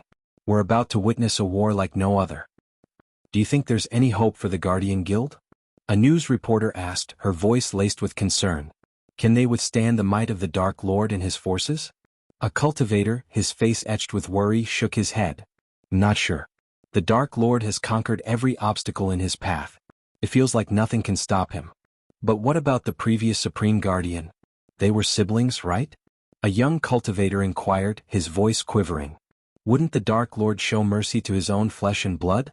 It's hard to say, replied an elder cultivator, his voice filled with a mix of resignation and determination. All we can do is pray for the strength and resilience of the Guardian Guild. They have trained for this moment and they will fight with everything they have. The Guardians swiftly formed their defensive positions, organizing themselves with precision and discipline. Warships on the sea and airships in the sky adjusted their formations, ready to protect the island. Meanwhile, Alicia gracefully soared into the air, her departure leaving a powerful shockwave resonating through the ground. She positioned herself in the sky, ready to face the Dark Lord directly. As the storm clouds dispersed, a hushed silence fell upon the scene. To the astonishment of everyone present, there stood Michael, alone and composed, suspended in the sky. Contrary to their expectations, there was no army accompanying him. He exuded an air of confidence, a calm smile playing upon his lips. His long black coat billowed in the wind, and his black sunglass concealed his true emotions, leaving onlookers guessing. The Guardian Guild's army watched in disbelief, their gazes locked on the enigmatic figure before them. They had braced themselves for a full-scale war, expecting a vast army to oppose them. Yet, there stood the Dark Lord, seemingly unperturbed by the lack of reinforcements. It was a perplexing sight that sent a ripple of uncertainty through their ranks. Whispers of confusion and disbelief spread among the Guardians and the onlookers. They questioned the reason behind the Dark Lord's solitary appearance. Was this a calculated move? Or had something unexpected occurred? As they sought answers, tension hung heavy in the air, a palpable energy that heightened their anticipation. Michael, unfazed by the gazes fixed upon him, continued to wear his enigmatic smile. His presence alone held a powerful aura, casting a shadow of uncertainty over the Guardian Guild. Michael's gaze locked with Alicius, their eyes meeting amidst the tense atmosphere. With a casual gesture, he cracked his neck and flexed his knuckles, projecting an air of nonchalance. Alicia, her voice amplified by the prevailing silence, accused him with contempt. "What do you intend, you murderer? Where is your army?" Her words reverberated across the field, capturing the attention of all present. Yet, Michael's response was a mere chuckle, unfazed by her accusations. "An army is unnecessary to deal with your puny guild. I have a personal debt to settle with your organization, and I intend to do so with my own hands," he retorted, casting a fleeting glance at the amassed Guardian Guild forces. In the face of 700 Guardians, numerous warships dotting the sea, and a myriad of airships in the sky, accompanied by formidable cultivators and weapons, Michael exhibited no signs of trepidation. Instead, it was the Guardians themselves who began to quiver at the sight of his half-celestial stage cultivation. Their loyalty and bravery wavered as they came face to face with the notorious Dark Lord. "What did you do with Noah? Where is he?" Alicia's unexpected question caught Michael off guard. It was evident that she believed he held some responsibility for Noah's disappearance following the Nagaland War. Yet, as always, Alicia's assumptions were misguided. While it was true that Michael had dispatched his minions to search for Noah, he had no involvement in the Guardian Guild leader's vanishing act. In truth, Michael himself wondered about Noah's whereabouts. However, now was not the time for discussions about Noah. His purpose here was to eradicate the Guardian Guild from existence, to leave no trace of their presence in this world. "I couldn't care less about your husband," Michael scoffed, his voice laced with disdain. He took pleasure in taunting Alicia, knowing it would provoke a reaction. "But perhaps you should feel grateful. If he's still alive, he might attempt to rescue his beloved guild," Michael sneered, a wicked smirk playing on his lips. The mention of Alicia's husband struck a nerve, causing her to clench her fists tightly. "And if your husband didn't hold such an unwavering devotion to his guild, I have no doubt he would come running to protect you, his cherished wife," Michael added, his words dripping with sarcasm. "Normally I wouldn't even consider this, but since you appear so weak and feeble, he'll offer you a chance to flee," Michael taunted, gesturing for Alicia to escape. He knew deep down that she would never take him up on his offer. Alicia let out a mocking snicker in response to Michael's offer. "I am Alicia Winston, and Winstons don't run," she retorted, her voice filled with determination. Michael couldn't help but chuckle at her response. "Yes, Winstons are stupid," Michael laughed, his amusement evident. However, Alicia quickly found a retort that struck a nerve. "And you, by birth, are also a Winston," Alicia snickered, her words laced with a hint of satisfaction. A momentary flicker of anger flashed in Michael's eyes, hidden behind his dark sunglasses. Yet he swiftly regained his composure. He was the master of control, never allowing his emotions to get the best of him. Fortunately for me, I was abandoned, Michael calmly replied. Otherwise, I might have become a mindless puppet under the control of Skyhall and the Guardian Guild. He spoke with a touch of bitterness, revealing a glimpse into his past and the complex dynamics that shaped his journey. Alicia's voice trembled with anger as she retorted, "At least we didn't become deranged, mass-murdering psychopaths like you." The memories of what Michael had done to her brother and the countless lives he had mercilessly taken in Thusia and Nagaland fueled Alicia's intense hatred toward him. Despite the fact that Michael was Noah's brother, there was not an ounce of love or compassion for him in Alicia's heart. "Ah, the typical facade of righteousness," Michael responded, his tone laced with sarcasm. He saw through Alicia's motives clearly. "You may deceive others with your leadership in this war, but you can't fool me. Your true intention is to avenge your brother. The lives I've taken mean nothing to you. You're simply using these people in the hope of getting your revenge against me. If you truly cared about their lives, you would have urged them to abandon the guild and flee." Michael gestured toward the army of guardians standing before him, emphasizing Alicia's true intentions. "But no, you want to cling to a small glimmer of hope that you can defeat me with their help. Well, here's an offer for you. Since you despise me so much and claim to value lives, he'll reduce my cultivation to match your fusion stage. I'll even fight you with my eyes closed and one hand behind my back. If you manage to make me bleed even a single drop of blood, I will spare the Guardian Guild and everyone here." The onlookers were taken aback by Michael's unexpected proposition, their astonishment evident on their faces. He continued to shock them with his unconventional offer, challenging Alicia directly. Michael noticed the flicker of temptation in Alicia's eyes as he presented his offer. He locked his gaze with hers, urging her to consider the gravity of the situation. "Come now, Lady Winston. Cast aside your pride for a moment and truly see the lives at stake here," Michael implored, his voice filled with a hint of persuasion.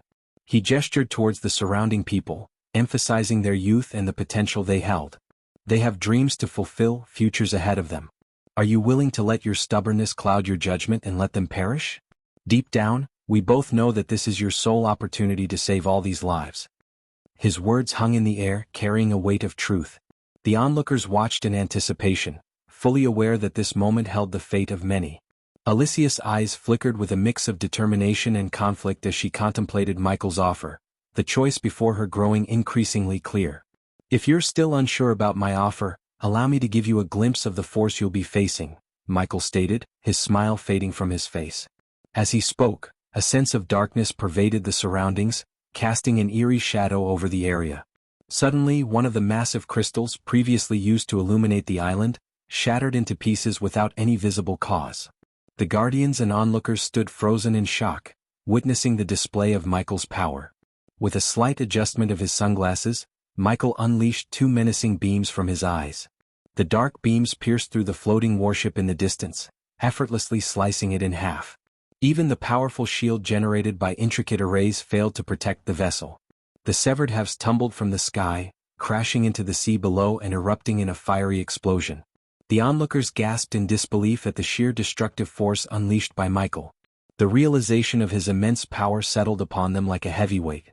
It was a clear demonstration that challenging him would be a formidable task. "I accept," Alicia quickly responded, determined to prevent further loss of life. Michael smiled and removed his sunglasses, placing them around his neck.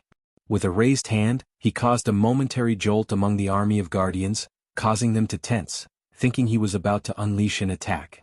However, Michael's amusement was evident as a piece of cloth gracefully flew into his grasp from the island.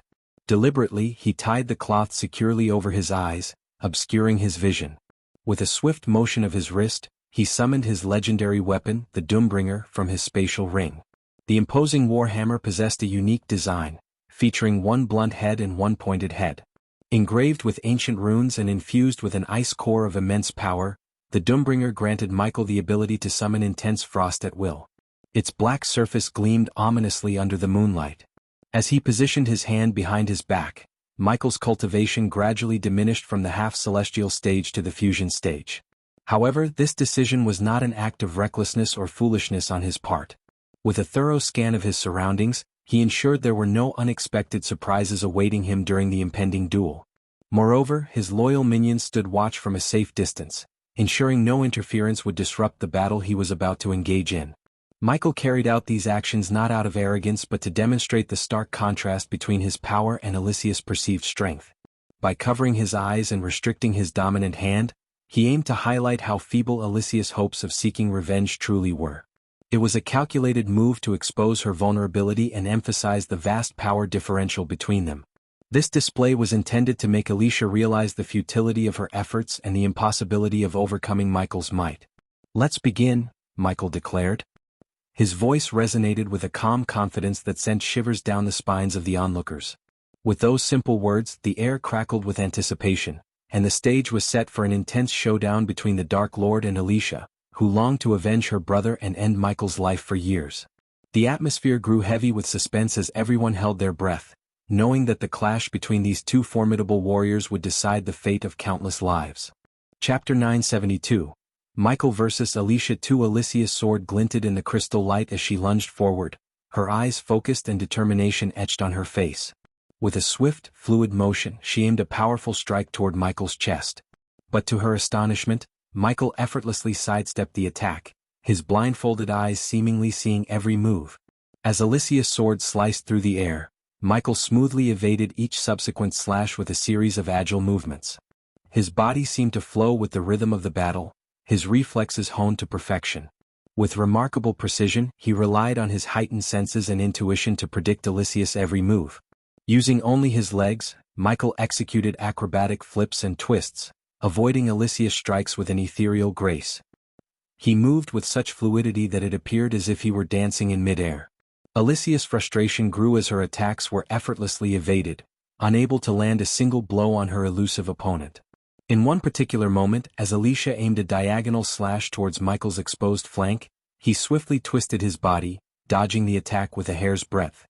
In that split second, he countered with a lightning-fast kick, propelling himself backward and catching Alicia off guard.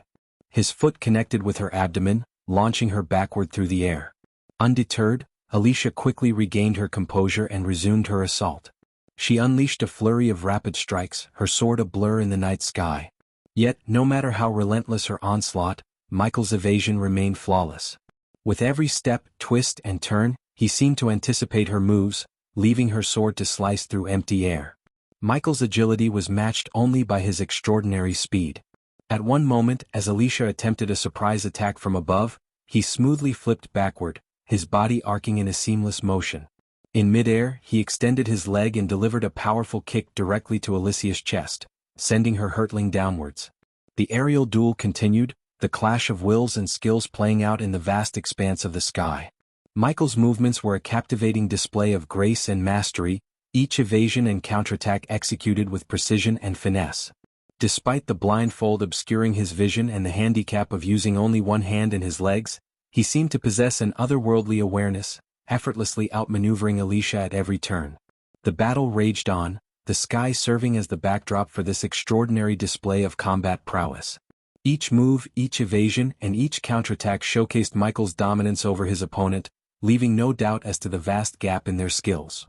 As the clash continued, the outcome of this epic confrontation hung in the balance, the fate of the Guardian Guild itself resting on the outcome of this fateful battle in the heavens. As Alicia realized that her sword strikes were proving ineffective, she decided to switch tactics. Channeling her magical energy, she summoned a chilling breeze around her, creating an aura of frost. With a determined expression, she cast a spell, sending shards of ice hurtling toward Michael. But Michael was ready. With a flick of his wrist, he tossed his Doombringer high into the air, allowing it to spin gracefully. In that brief moment, he swiftly summoned his black shield with his free hand, the shield retracting on his forearm in a blink of an eye. As the shards of ice approached, Michael expertly maneuvered the shield, blocking and deflecting each projectile effortlessly. He taunted Alicia with a sly smile, his voice carrying through the wind. "Is that the best you can do, Alicia? Casting your frosty spells hoping for a lucky hit? I must say your attempts are rather feeble. I expected more from the mighty Alicia Winston." With a swift motion, Michael caught his Doombringer as it descended from above. He twirled the warhammer in his hand, the runes etched upon it shimmering ominously. "You couldn't even land a single hit on me blindfolded and fighting with one hand. It's truly a pitiful sight." Alicia gritted her teeth, her determination intensifying. She unleashed a torrent of icy projectiles, hoping to overwhelm Michael's defenses. But each time he blocked her spells with precise timing and graceful movements. His black shield seemed impenetrable, absorbing the impact of the ice shards without faltering. With every blocked spell, Michael continued to taunt Xianxia. "Is this all you've got, Xianxia? I expected a more formidable challenge. Perhaps you should consider giving up and saving yourself the embarrassment." His mocking words echoed through the air, fueling Xianxia's determination even further. She refused to be discouraged by his taunts, pushing her magical abilities to the limit. Yet, no matter how relentless her assault became, Michael's defenses remained unyielding. The fight continued in a mesmerizing display of skill and defiance. Michael effortlessly deflected Xianxia's frosty spells, his movements fluid and stylish. He danced with his shield and his Doombringer, a symphony of agility and power. Each block, each parry, was executed with finesse and precision, mocking Xianxia's attempts at victory. As Xianxia unleashed a flurry of spells, Michael deftly blocked and evaded each one with his black shield, his movements seamless and precise. With his blindfold still in place, he relied on his heightened senses and instinct to anticipate Xianxia's attacks. In between deflecting spells, Michael closed the distance between them with lightning speed. He unleashed a series of swift kicks, aiming for vulnerable points. His strikes were accurate and powerful, sending shockwaves through the air. Xianxia tried her best to evade, but Michael's agility and speed made it nearly impossible. Occasionally, Michael would incorporate his Doombringer into his attacks, swinging it with tremendous force. Each strike was calculated and devastating, making Xianxia's defenses crumble. The sheer impact of his blows sent her flying backward, her body spinning uncontrollably through the sky. With a final, forceful kick, Michael sent Xianxia hurtling toward the hovering warships. She crashed onto one of the vessels, her body skidding across its surface. The impact was fierce, leaving her gasping for breath and coughing up blood. Michael hovered in the air, a sinister smirk spreading across his face. "Is that all you have, Xianxia? Your feeble attempts are nothing compared to my power. You are outmatched and outclassed." He slowly descended towards Xianxia's location, his Doombringer hanging loosely by his side. The wind whispered around them, carrying his mocking words. "You thought you could avenge your brother? You thought you could defeat me? How pathetic." Xianxia struggled to rise, her body bruised and battered. She glared up at Michael, defiance flickering in her eyes. Despite the pain, she summoned the last vestiges of her strength. "I won't give up. I will make you pay." Michael's laughter echoed through the air, a chilling sound that sent shivers down Xianxia's spine. "Oh, Xianxia, your determination is admirable. But it's futile. This battle is already decided. You cannot defeat me." With Xianxia struggling to regain her footing, Michael seized the opportunity to unleash a relentless assault. He no longer held back, his every move executed with lethal precision. The blindfold that covered his eyes seemed inconsequential as he effortlessly anticipated Xianxia's feeble attempts to defend herself. His movements were a blur as he closed in on her, striking with lightning speed. A barrage of punches and kicks rained down upon Xianxia, each blow infused with a chilling aura. She could barely react as the force of his attack sent her reeling, her body battered and bruised. Michael's strikes were relentless, his ferocity unmatched. He seemed to possess an otherworldly grace as he weaved through the air, striking with calculated accuracy. His Doombringer, momentarily forgotten, hung silently by his side, as his bare hands proved to be more than sufficient. No longer mocking, Michael's voice turned cold and menacing. "Did you really think you stood a chance against me, Xianxia? You're nothing more than an annoyance."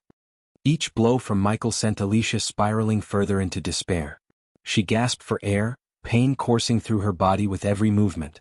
Desperation fueled her resolve as she tried desperately to muster a counterattack, but her efforts were in vain. Michael's onslaught continued unabated, leaving her defenseless. As Xianxia's strength waned, Michael's sadistic laughter filled the air. "Pathetic. You cannot defeat me. Your struggle only makes me laugh." His voice dripped with a cruel satisfaction, relishing in the torment he inflicted upon her. With one final devastating strike, Michael sent Xianxia hurtling backward, her body crashing into the remnants of a shattered warship. The impact reverberated through the air, leaving Xianxia motionless and battered, her will to fight shattered. Michael hovered above her, a triumphant smirk etched upon his face. "This is your fate, Xianxia Winston. Remember it as the price you pay for standing against me." The battlefield fell silent, save for Alicia's labored breaths. The Dark Lord had proven his dominance, leaving Alicia and the Guardian Guild in a state of helplessness. As Alicia summoned the last remnants of her strength, a flicker of desperation gleamed in her eyes. With a resolute determination, she channeled her life force into a forbidden spell, a powerful surge of frost gathering in her outstretched hands. The temperature plummeted as the air around her crackled with raw energy. But Michael only snickered in response, his amusement apparent. He raised his Doombringer, the ancient ice core within resonating with his command. In an instant, a formidable stream of frost surged forth, meeting Alicia's spell head-on. The clash was cataclysmic, a clash of elemental powers that chilled everything around them. The streams of frost clashed in the middle of the sky, creating a swirling vortex of icy energy. The intense cold permeated the air, causing even the bravest warriors to shiver. Alicia strained against the overwhelming force, her spell beginning to falter under the weight of Michael's power. With each passing moment, Michael's frost gained ground, inching closer to Alicia. The power within his attack overwhelmed her, extinguishing her desperate attempt to turn the tide. His mastery over ice and cold proved to be far superior, leaving Alicia defenseless against his relentless onslaught. Alicia's expression twisted with a mixture of determination and despair as she fought to hold back Michael's frost. The strain was evident in her weary eyes, her life force depleting with every passing second. Yet she refused to yield, clinging to the faint hope that she could somehow emerge victorious. But Michael's grin widened, his eyes glinting with a mixture of malice and satisfaction. He relished in her futile struggle, knowing that her efforts were in vain. The power of his frost grew stronger, a relentless force that overwhelmed Alicia's fading spell. As Michael's frost inched closer, Alicia's resistance waned. Her spell faltered, weakened by the sheer magnitude of Michael's power. The frost enveloped her, freezing her movements, draining her life force with each passing second. In a final display of dominance, Michael's frost consumed Alicia completely, encasing her in a crystalline prison. Her body stood frozen, a monument to her valiant yet futile resistance. Michael descended slowly, his eyes fixed upon the frozen figure before him. The guardians and onlookers stood in stunned silence, their eyes wide with disbelief. They had witnessed the battle unfold before them, their hopes dwindling with each passing moment. Despite Alicia's unwavering determination, it became painfully apparent that she couldn't land a single hit on the Dark Lord, even with his blindfolded eyes and one hand behind his back. Whispers of disbelief rippled through the crowd as they struggled to comprehend the magnitude of Michael's power. They had known he was formidable, but to witness his effortless evasion and domination over Alicia, their esteemed leader, left them shaken to the core. The reality of their situation began to sink in, overshadowing their earlier courage and resolve. The onlookers exchanged glances, their faces etched with a mix of fear and awe. They had placed their faith in Alicia, hoping that she would be the one to stand against the Dark Lord and lead them to victory. But now their hopes were shattered, replaced by a grim understanding of the immense gap in power between them. Whispers turned into hushed murmurs as they struggled to comprehend the extent of Michael's skill. How could someone fight with such finesse, with such mastery over their own body in the battlefield? The Guardians questioned their own abilities, their own worth in the face of such overwhelming superiority. All eyes were fixated on the Dark Lord, Michael and Alicia, who was trapped within the crystalline prison. The onlookers held their breath, unsure of what would unfold next. They were aware of the deep-seated animosity between Michael and Alicia, yet they couldn't help but wonder how this complicated dynamic would play out. Despite their shared history and the enmity between them, Alicia was Noah's wife, which made Alicia the Dark Lord's sister-in-law, and that fact added an unexpected layer of uncertainty to the situation. The crowd was left to speculate about the Dark Lord's intentions. Would he strike down Alicia with ruthless indifference, disregarding the connection? Or would some remnant of compassion and familial bond sway his actions? Chapter 973, Alicia's Death. I have released new DBS and AHSS chapters. Enjoy the chapters. While Alicia's body remained trapped within the crystal, the Alpha Guardians sprang into action, determined to rescue her from her crystalline prison. With urgency in their eyes, they ascended to the sky, their hearts filled with hope and determination. As Michael, the Dark Lord, loomed above them, a chilling silence fell over the battlefield. His towering presence exuded a sense of power and menace, sending a shiver down the spines of those who dared to challenge him. With a swift and commanding motion, Michael raised his mighty Doombringer, a weapon of devastating power. Its ominous aura filled the air, a foreboding sign of the imminent danger that awaited. A collective gasp escaped the lips of the Alpha Guardians as they witnessed the impending strike. Their hearts pounded in their chests, knowing that time was running out to save their fallen comrade. Michael removed the blindfold and threw the piece of cloth down. Then, in a swift, decisive motion, Michael swung his Doombringer toward the crystal that confined Xianxia. The impact echoed through the air, causing the fragile structure to shatter into countless shards that glittered like stars. As the crystal shattered, a tragic sight unfolded before the eyes of the Alpha Guardians. Some of the crystal fragments were stained with a deep crimson hue, Xianxia's blood mingling with the broken pieces. The sight was a painful reminder of the sacrifice and the life that had been abruptly taken away. The Alpha Guardians stood frozen for a moment, their hearts heavy with grief and disbelief. The loss of their esteemed ally left an indelible mark on their souls, a reminder of the brutal reality of their world. The unfolding scene sent shockwaves through the witnesses and the Guardians, shaking them to their very core. Some among them held a glimmer of hope, believing that Xianxia's connection to Noah, the Dark Lord's brother, might invoke a flicker of mercy from Michael. They thought that familial ties could soften his heart and spare Xianxia's life. However, contrary to their expectations, Michael coldly and swiftly ended Xianxia's existence, without a second thought. Deep within Michael's being, he harbored a profound understanding of Xianxia's vehement hatred towards him. He recognized the dangerous depths of her animosity, aware that if she were allowed to live, she would continue plotting against him relentlessly. He feared that her unrelenting hatred would erode her righteousness, transforming her into a force that could harm those dear to him, particularly Gaia, his soon-to-be wife.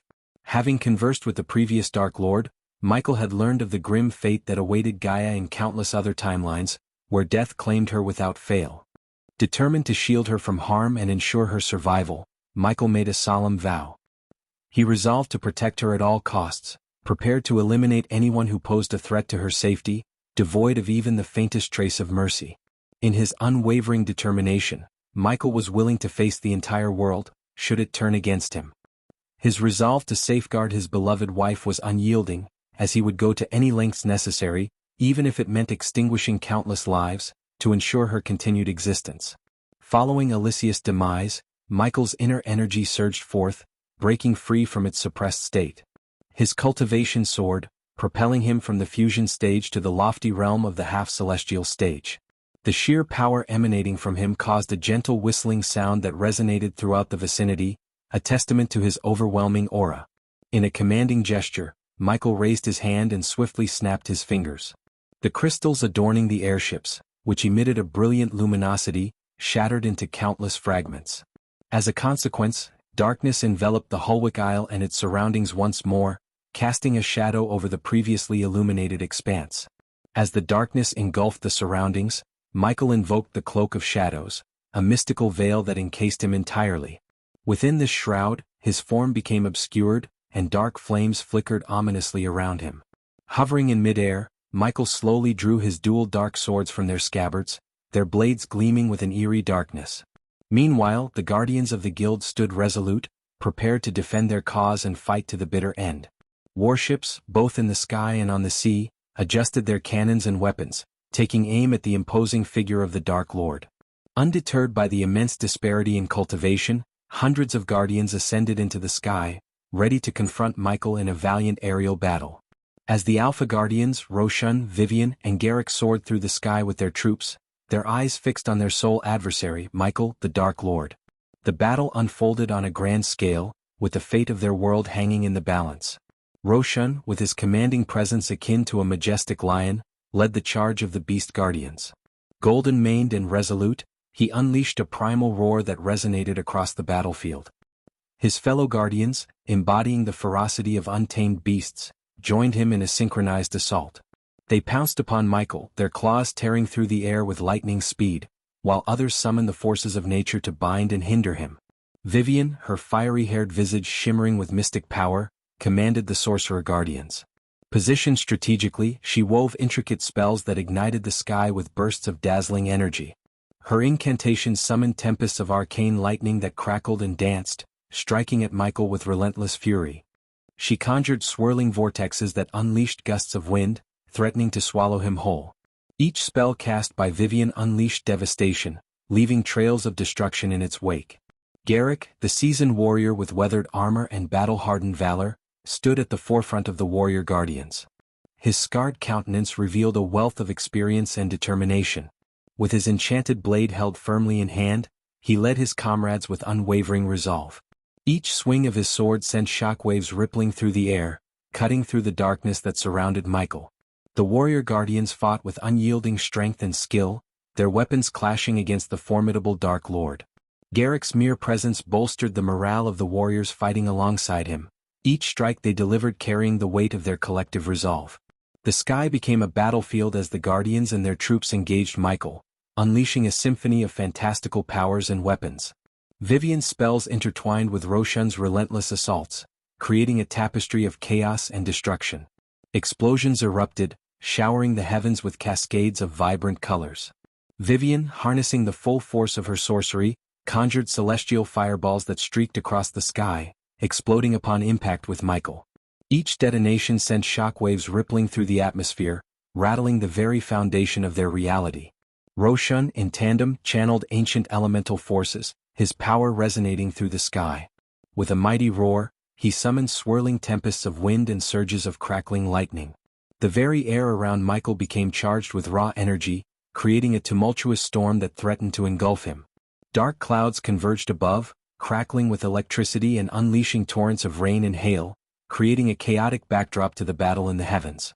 As the battle raged on, Garrick's focus remained on Michael, the Dark Lord who floated ominously in the midst of the chaos. With an unwavering gaze, he prepared himself for the impending clash, his senses sharpened and instincts honed. Garrick's enchanted blade hummed with latent power, pulsating with the anticipation of the duel to come. Yet, before Garrick could engage Michael directly, the clash of their weapons postponed, a powerful gust of wind swept through the sky, momentarily disrupting their trajectory. The wind, an extension of Roshan's elemental forces, buffeted Michael, threatening to knock him off balance. Sparks of electricity crackled around Garrick's armor as the clash of their energies electrified the air. The brilliance of their opposing forces illuminated the battlefield, casting an otherworldly glow on the combatants and their surroundings. As Roshan summoned ancient elemental forces, the sky transformed into a tempest of raging winds and crackling lightning.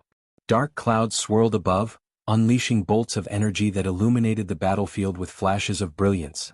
Streams of fire and gushing torrents of water erupted from the heavens, threatening to consume their formidable adversary, who hovered effortlessly in the midst of the chaos.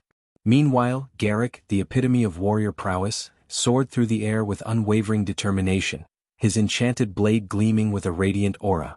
He zeroed in on Michael, the Dark Lord, who exuded an aura of dark power and unyielding resolve. With each calculated maneuver, Garrick closed the distance between them, his eyes locked on his target. The clash of their opposing forces was a sight to behold. Garrick's blade, guided by battle-hardened valor, slashed through the air with unmatched speed and precision, aiming to breach the Dark Lord's defenses. Yet, to the astonishment of the onlookers, Michael proved to be an elusive and formidable adversary.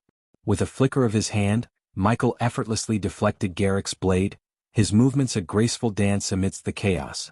It was a display of supernatural skill and speed that left even the most seasoned warriors in awe. Without hesitation, Michael retaliated, his own weapon, wreathed in darkness, slashing through the air with lethal intent. In a heart-wrenching moment, the Dark Lord's blade found its mark. With a chilling swiftness, the razor-sharp edge sliced through the air, tearing through the defenses of Garrick's armor as though it were mere parchment. The clash of metal against metal rang out, drowning amidst the roaring winds of the sky. In a gruesome display of power, the Dark Lord's strike severed flesh and sinew, unleashing a torrent of crimson. Blood sprayed forth from Garrick's severed neck, a macabre fountain painting the air with a gruesome hue. As if suspended in time, Garrick's head, still bearing the shock of the battle in its opened eyes, flew through the air. The head, released from its now lifeless body, seemed to defy gravity for a fleeting moment. It was an image frozen in the minds of all who bore witness, a testament to the brutality and finality of the Dark Lord's strike. And then, with a sickening thud, the head descended, lost forever to the depths below. With hearts heavy with grief and determination, the Guardians refused to yield to despair. The loss of Garrick only steeled their resolve to fight on, for their fallen comrade, and for the future of their world. Amidst the chaos of battle, there was no time for mourning or hesitation. In perfect synchronization, the warships unleashed their devastating firepower upon the Dark Lord Michael. Cannons roared and projectiles soared through the air, aiming to find their mark and weaken the formidable foe who hovered in the sky. Explosions rocked the battlefield, illuminating the darkened heavens with flashes of blinding light. Vivian, her fiery hair blazing with intensity, called upon ancient incantations to summon spells of unparalleled destruction. Arcane energy crackled around her as she unleashed torrents of flames, engulfing the sky in a fiery inferno. Her voice resonated with power as she chanted the ancient words, each syllable carrying the weight of her unwavering determination. Roshan, his commanding presence undeterred by the loss of his comrade, rallied the remaining guardians. His voice boomed like thunder as he roared across the battlefield, his words echoing through the hearts of all who fought alongside him. For Garrick, for our fallen brethren, we fight for justice and the salvation of our world. Strike with all your might. Show no mercy. The guardians, their voices blending into a chorus of defiance, echoed Roshan's battle cry. Their shouts filled the air as they unleashed their fury upon the Dark Lord. Swords clashed, spears thrust, and arrows found their targets. Each guardian fought with unwavering courage, their spirits aflame with the determination to vanquish the source of darkness that threatened their existence. The sky became a mesmerizing tapestry of chaos and illumination as spells collided with cannon fire. Brilliant streaks of vibrant energy cut through the air, intermingling with explosions that painted the heavens in a kaleidoscope of colors. The sky crackled and shimmered with the raw power unleashed, a breathtaking display of light and fury that bore witness to the epic clash between the Guardians and the Dark Lord. Roshan's voice thundered through the chaos, "Unleash your fury, Guardians! For Garrick's sacrifice we shall prevail." Vivian's fiery gaze met Michael's evasive movements, her voice resolute, "No corner of the sky shall shield you from our wrath, Dark Lord." The Guardians, undeterred by their adversary's nimble evasion, continued their onslaught with unwavering determination. With each missed shot and deflected spell, the Dark Lord's confidence seemed to grow, his movements displaying an almost unearthly grace as he danced through the barrage unscathed. It was as if the very air bent to his will, allowing him to evade their every strike without a hint of exertion. As the Dark Lord effortlessly evaded the spells and left shimmering afterimages in his wake, his voice echoed through the sky with a chilling calmness. "Behold, Guardians," he began, his tone filled with subtle amusement. "Allow me to share a story with you. Once there was an ant so small and insignificant. It dreamed of moving a mountain, exerting all its strength to no avail. The mountain remained steadfast, immovable. Do you see the parallel, Guardians? He continued to evade their attacks, his movements graceful and calculated. You are the ants and I am the mountain. No matter how hard you try, your efforts are futile against my might." His words carried a sense of superiority, amplifying the frustration of the Guardians as they struggled to land a single blow. With each evasion, the Dark Lord seemed to grow more confident, playing with them as if they were mere pawns in his grand design. As the Dark Lord's story reached its conclusion, he abruptly halted his movements, suspending himself in mid-air. The Guardians, momentarily frozen by his words, watched in horror as he raised his hand. A wave of dark flames surged forth, engulfing the surrounding warships and the Guardians in a torrent of infernal destruction. The once mighty vessels, their cannons still blazing, were reduced to mere embers, consumed by the unstoppable blaze. The Guardians' cries, filled with determination just moments before, were abruptly cut short as the flames licked hungrily at their forms. Their valiant spirits and hopes turned to ash, fading away in the devastating heat, leaving behind only a haunting silence in the wake of their annihilation. The sky, once vibrant with the clash of powers, now bore witness to the grim aftermath, where only charred remnants and the echoes of despair remained. Chapter 974, Fall of All Alpha Guardians. The flames of darkness, unleashed from Michael's hands through the power of the Ring of Fire, grew in intensity until they transformed into a colossal wave resembling a crescent moon. With a sweeping motion, the fiery crescent surged across the sky, obliterating warships and reducing Guardians to mere ashes. Hovering high above Hulwick Island, Michael engaged the entire army single-handedly, his half-celestial stage granting him an unassailable advantage. Despite the relentless barrage of spells and cannon fire unleashed by the Guardians and the warships, none could come close to harming him in his formidable state. Alpha Guardians Vivian and Roshan, recognizing the urgency of the situation, joined forces against Michael. Vivian unleashed her devastating spells, weaving intricate patterns of mystical energy that illuminated the battlefield. Meanwhile, Roshan, the Alpha Guardian of the Beast Guardians, roared with primal fury and underwent a stunning transformation, assuming the majestic form of a golden lion. Radiating a brilliant glow, Roshan stood nearly 8 feet tall, his presence commanding and awe-inspiring. To provide cover for Roshan's close-quarters battle with the Dark Lord, his unit, the Beast Guardians, followed suit, transforming into their primal forms. In the sky above and the sea below, airships and warships focused their attacks on Michael, intensifying their assault to unprecedented levels. The battlefield became a mesmerizing spectacle, vibrant and alive with the dazzling array of spells shimmering in every hue imaginable. The sky resembled a tapestry of light as hundreds of guardians soared through the air, converging upon Michael like a relentless swarm of bees, their determination radiating in their every move. The scene unfolded as a grand battle, where the clash of powers and the symphony of destruction painted a vivid picture of chaos and heroism in equal measure. As the guardians closed in on Michael, a sinister grin spread across his face, foretelling his impending move. With both hands raised, each gripping a dark sword, Michael began to invoke Ignitia's ultimate form. The very moment his spell took hold, foreboding clouds materialized in the sky, their darkness rivaling the deepest midnight. Crackling with potent lightning energy, the clouds unleashed rumbling echoes that drowned out the sounds of spells and cannons firing. Even those observing the war from a safe distance could sense the palpable electricity in the air, and their attention was captivated by the spectacle unfolding before them. Onlookers murmured amongst themselves, their voices tinged with both awe and trepidation. "Look at the Dark Lord's power," one whispered, eyes wide with astonishment. "Those clouds. They speak of an immense force gathering," another commented, a shiver running down their spine. A hushed silence fell over the crowd as they anticipated the impending cataclysm. It was as if the very atmosphere held its breath, aware that a powerful spell was about to be unleashed upon the battlefield. The sight of the ominous clouds above the Dark Lord only served to reinforce their belief that they were about to witness a display of unfathomable might. As the guardians soared through the sky, a sense of urgency gripped them. They swiftly channeled their energy into casting protective spells to shield themselves from the impending danger. Vivian, in particular, summoned every ounce of her magical prowess to create a massive shield that enveloped the entire group. The shield shimmered with a radiant, ethereal glow, its surface rippling with intricate patterns that seemed to dance and shift. The strain of such a powerful spell was evident on Vivian's face.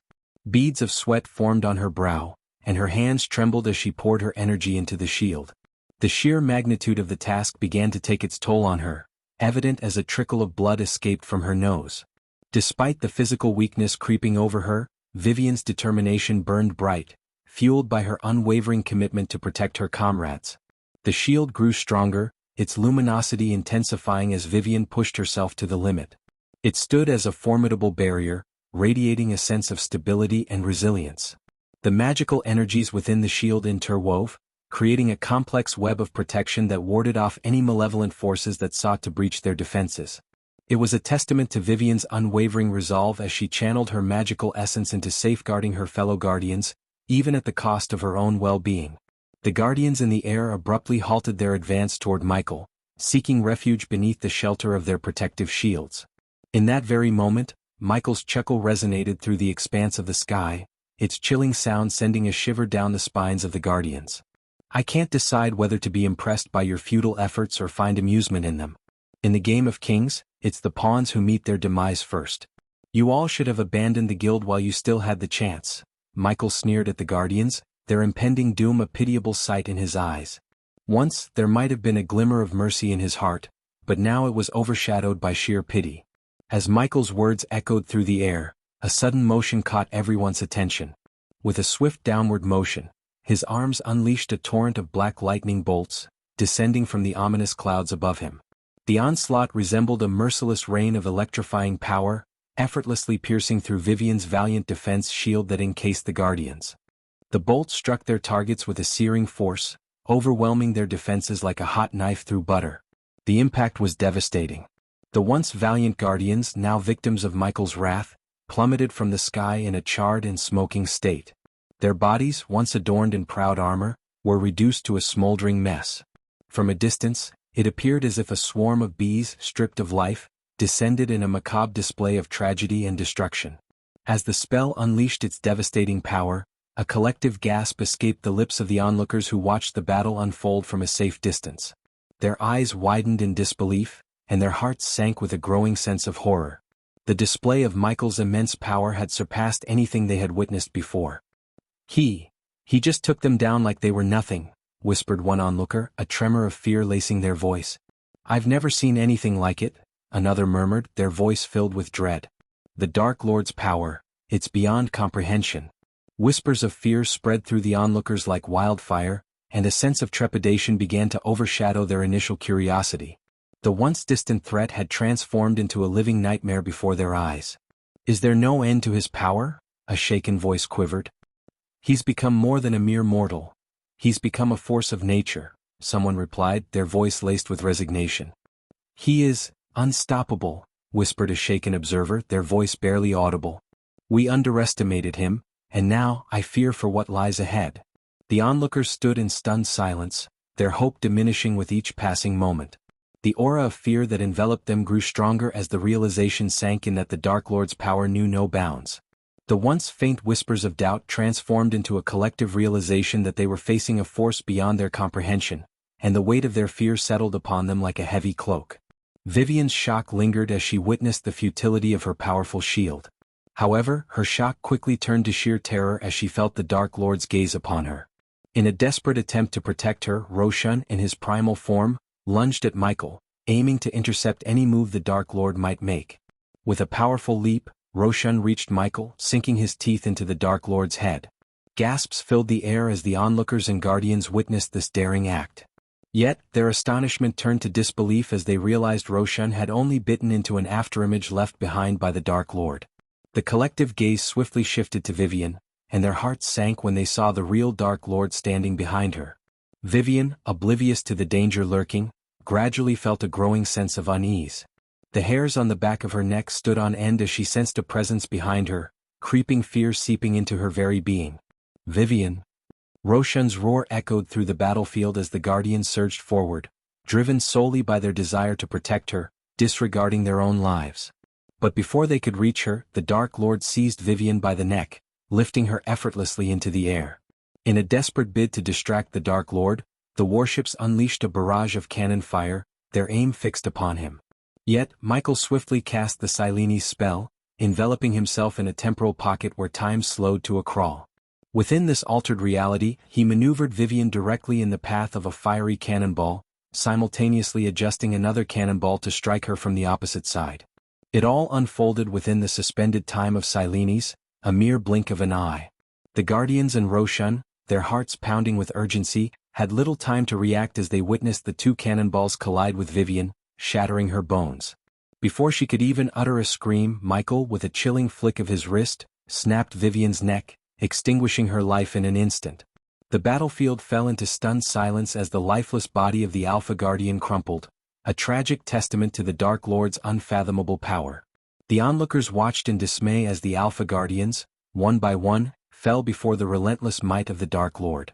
Whispers of despair and hopelessness swept through the crowd, their voices tinged with fear and resignation. They could scarcely believe their eyes, witnessing the seemingly insurmountable power of their adversary. "He's unstoppable," one spectator muttered, his voice laden with defeat. "The Guardian Guild doesn't stand a chance against him." "Perhaps it's time for them to yield," another suggested, a note of desperation in his tone. To avoid further bloodshed, they must surrender. The realization struck them hard. This was not a battle they could win. The Dark Lord's overwhelming dominance left them shaken to their core. Some even dared to speculate what would have happened if he had brought his full army to bear upon them.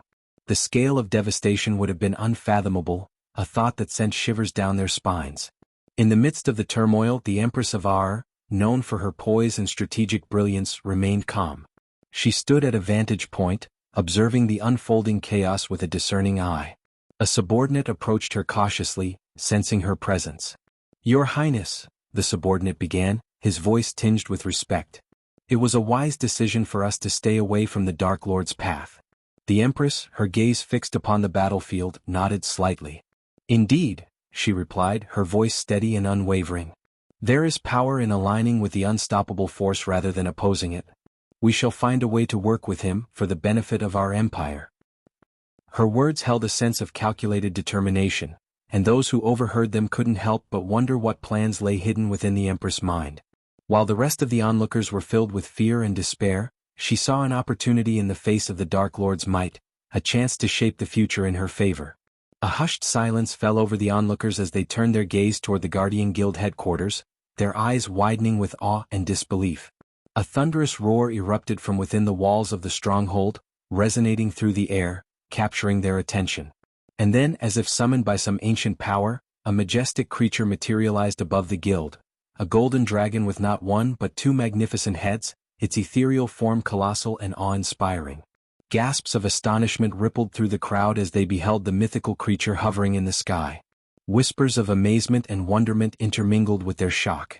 "By the heavens, what is that?" one onlooker exclaimed, his voice filled with disbelief. "I've never seen anything like it," another replied, his eyes wide with awe. "A two-headed dragon, and it emanates such power." The onlookers watched in rapt attention as the majestic dragon circled above the headquarters, its radiant presence casting an ethereal glow across the battlefield.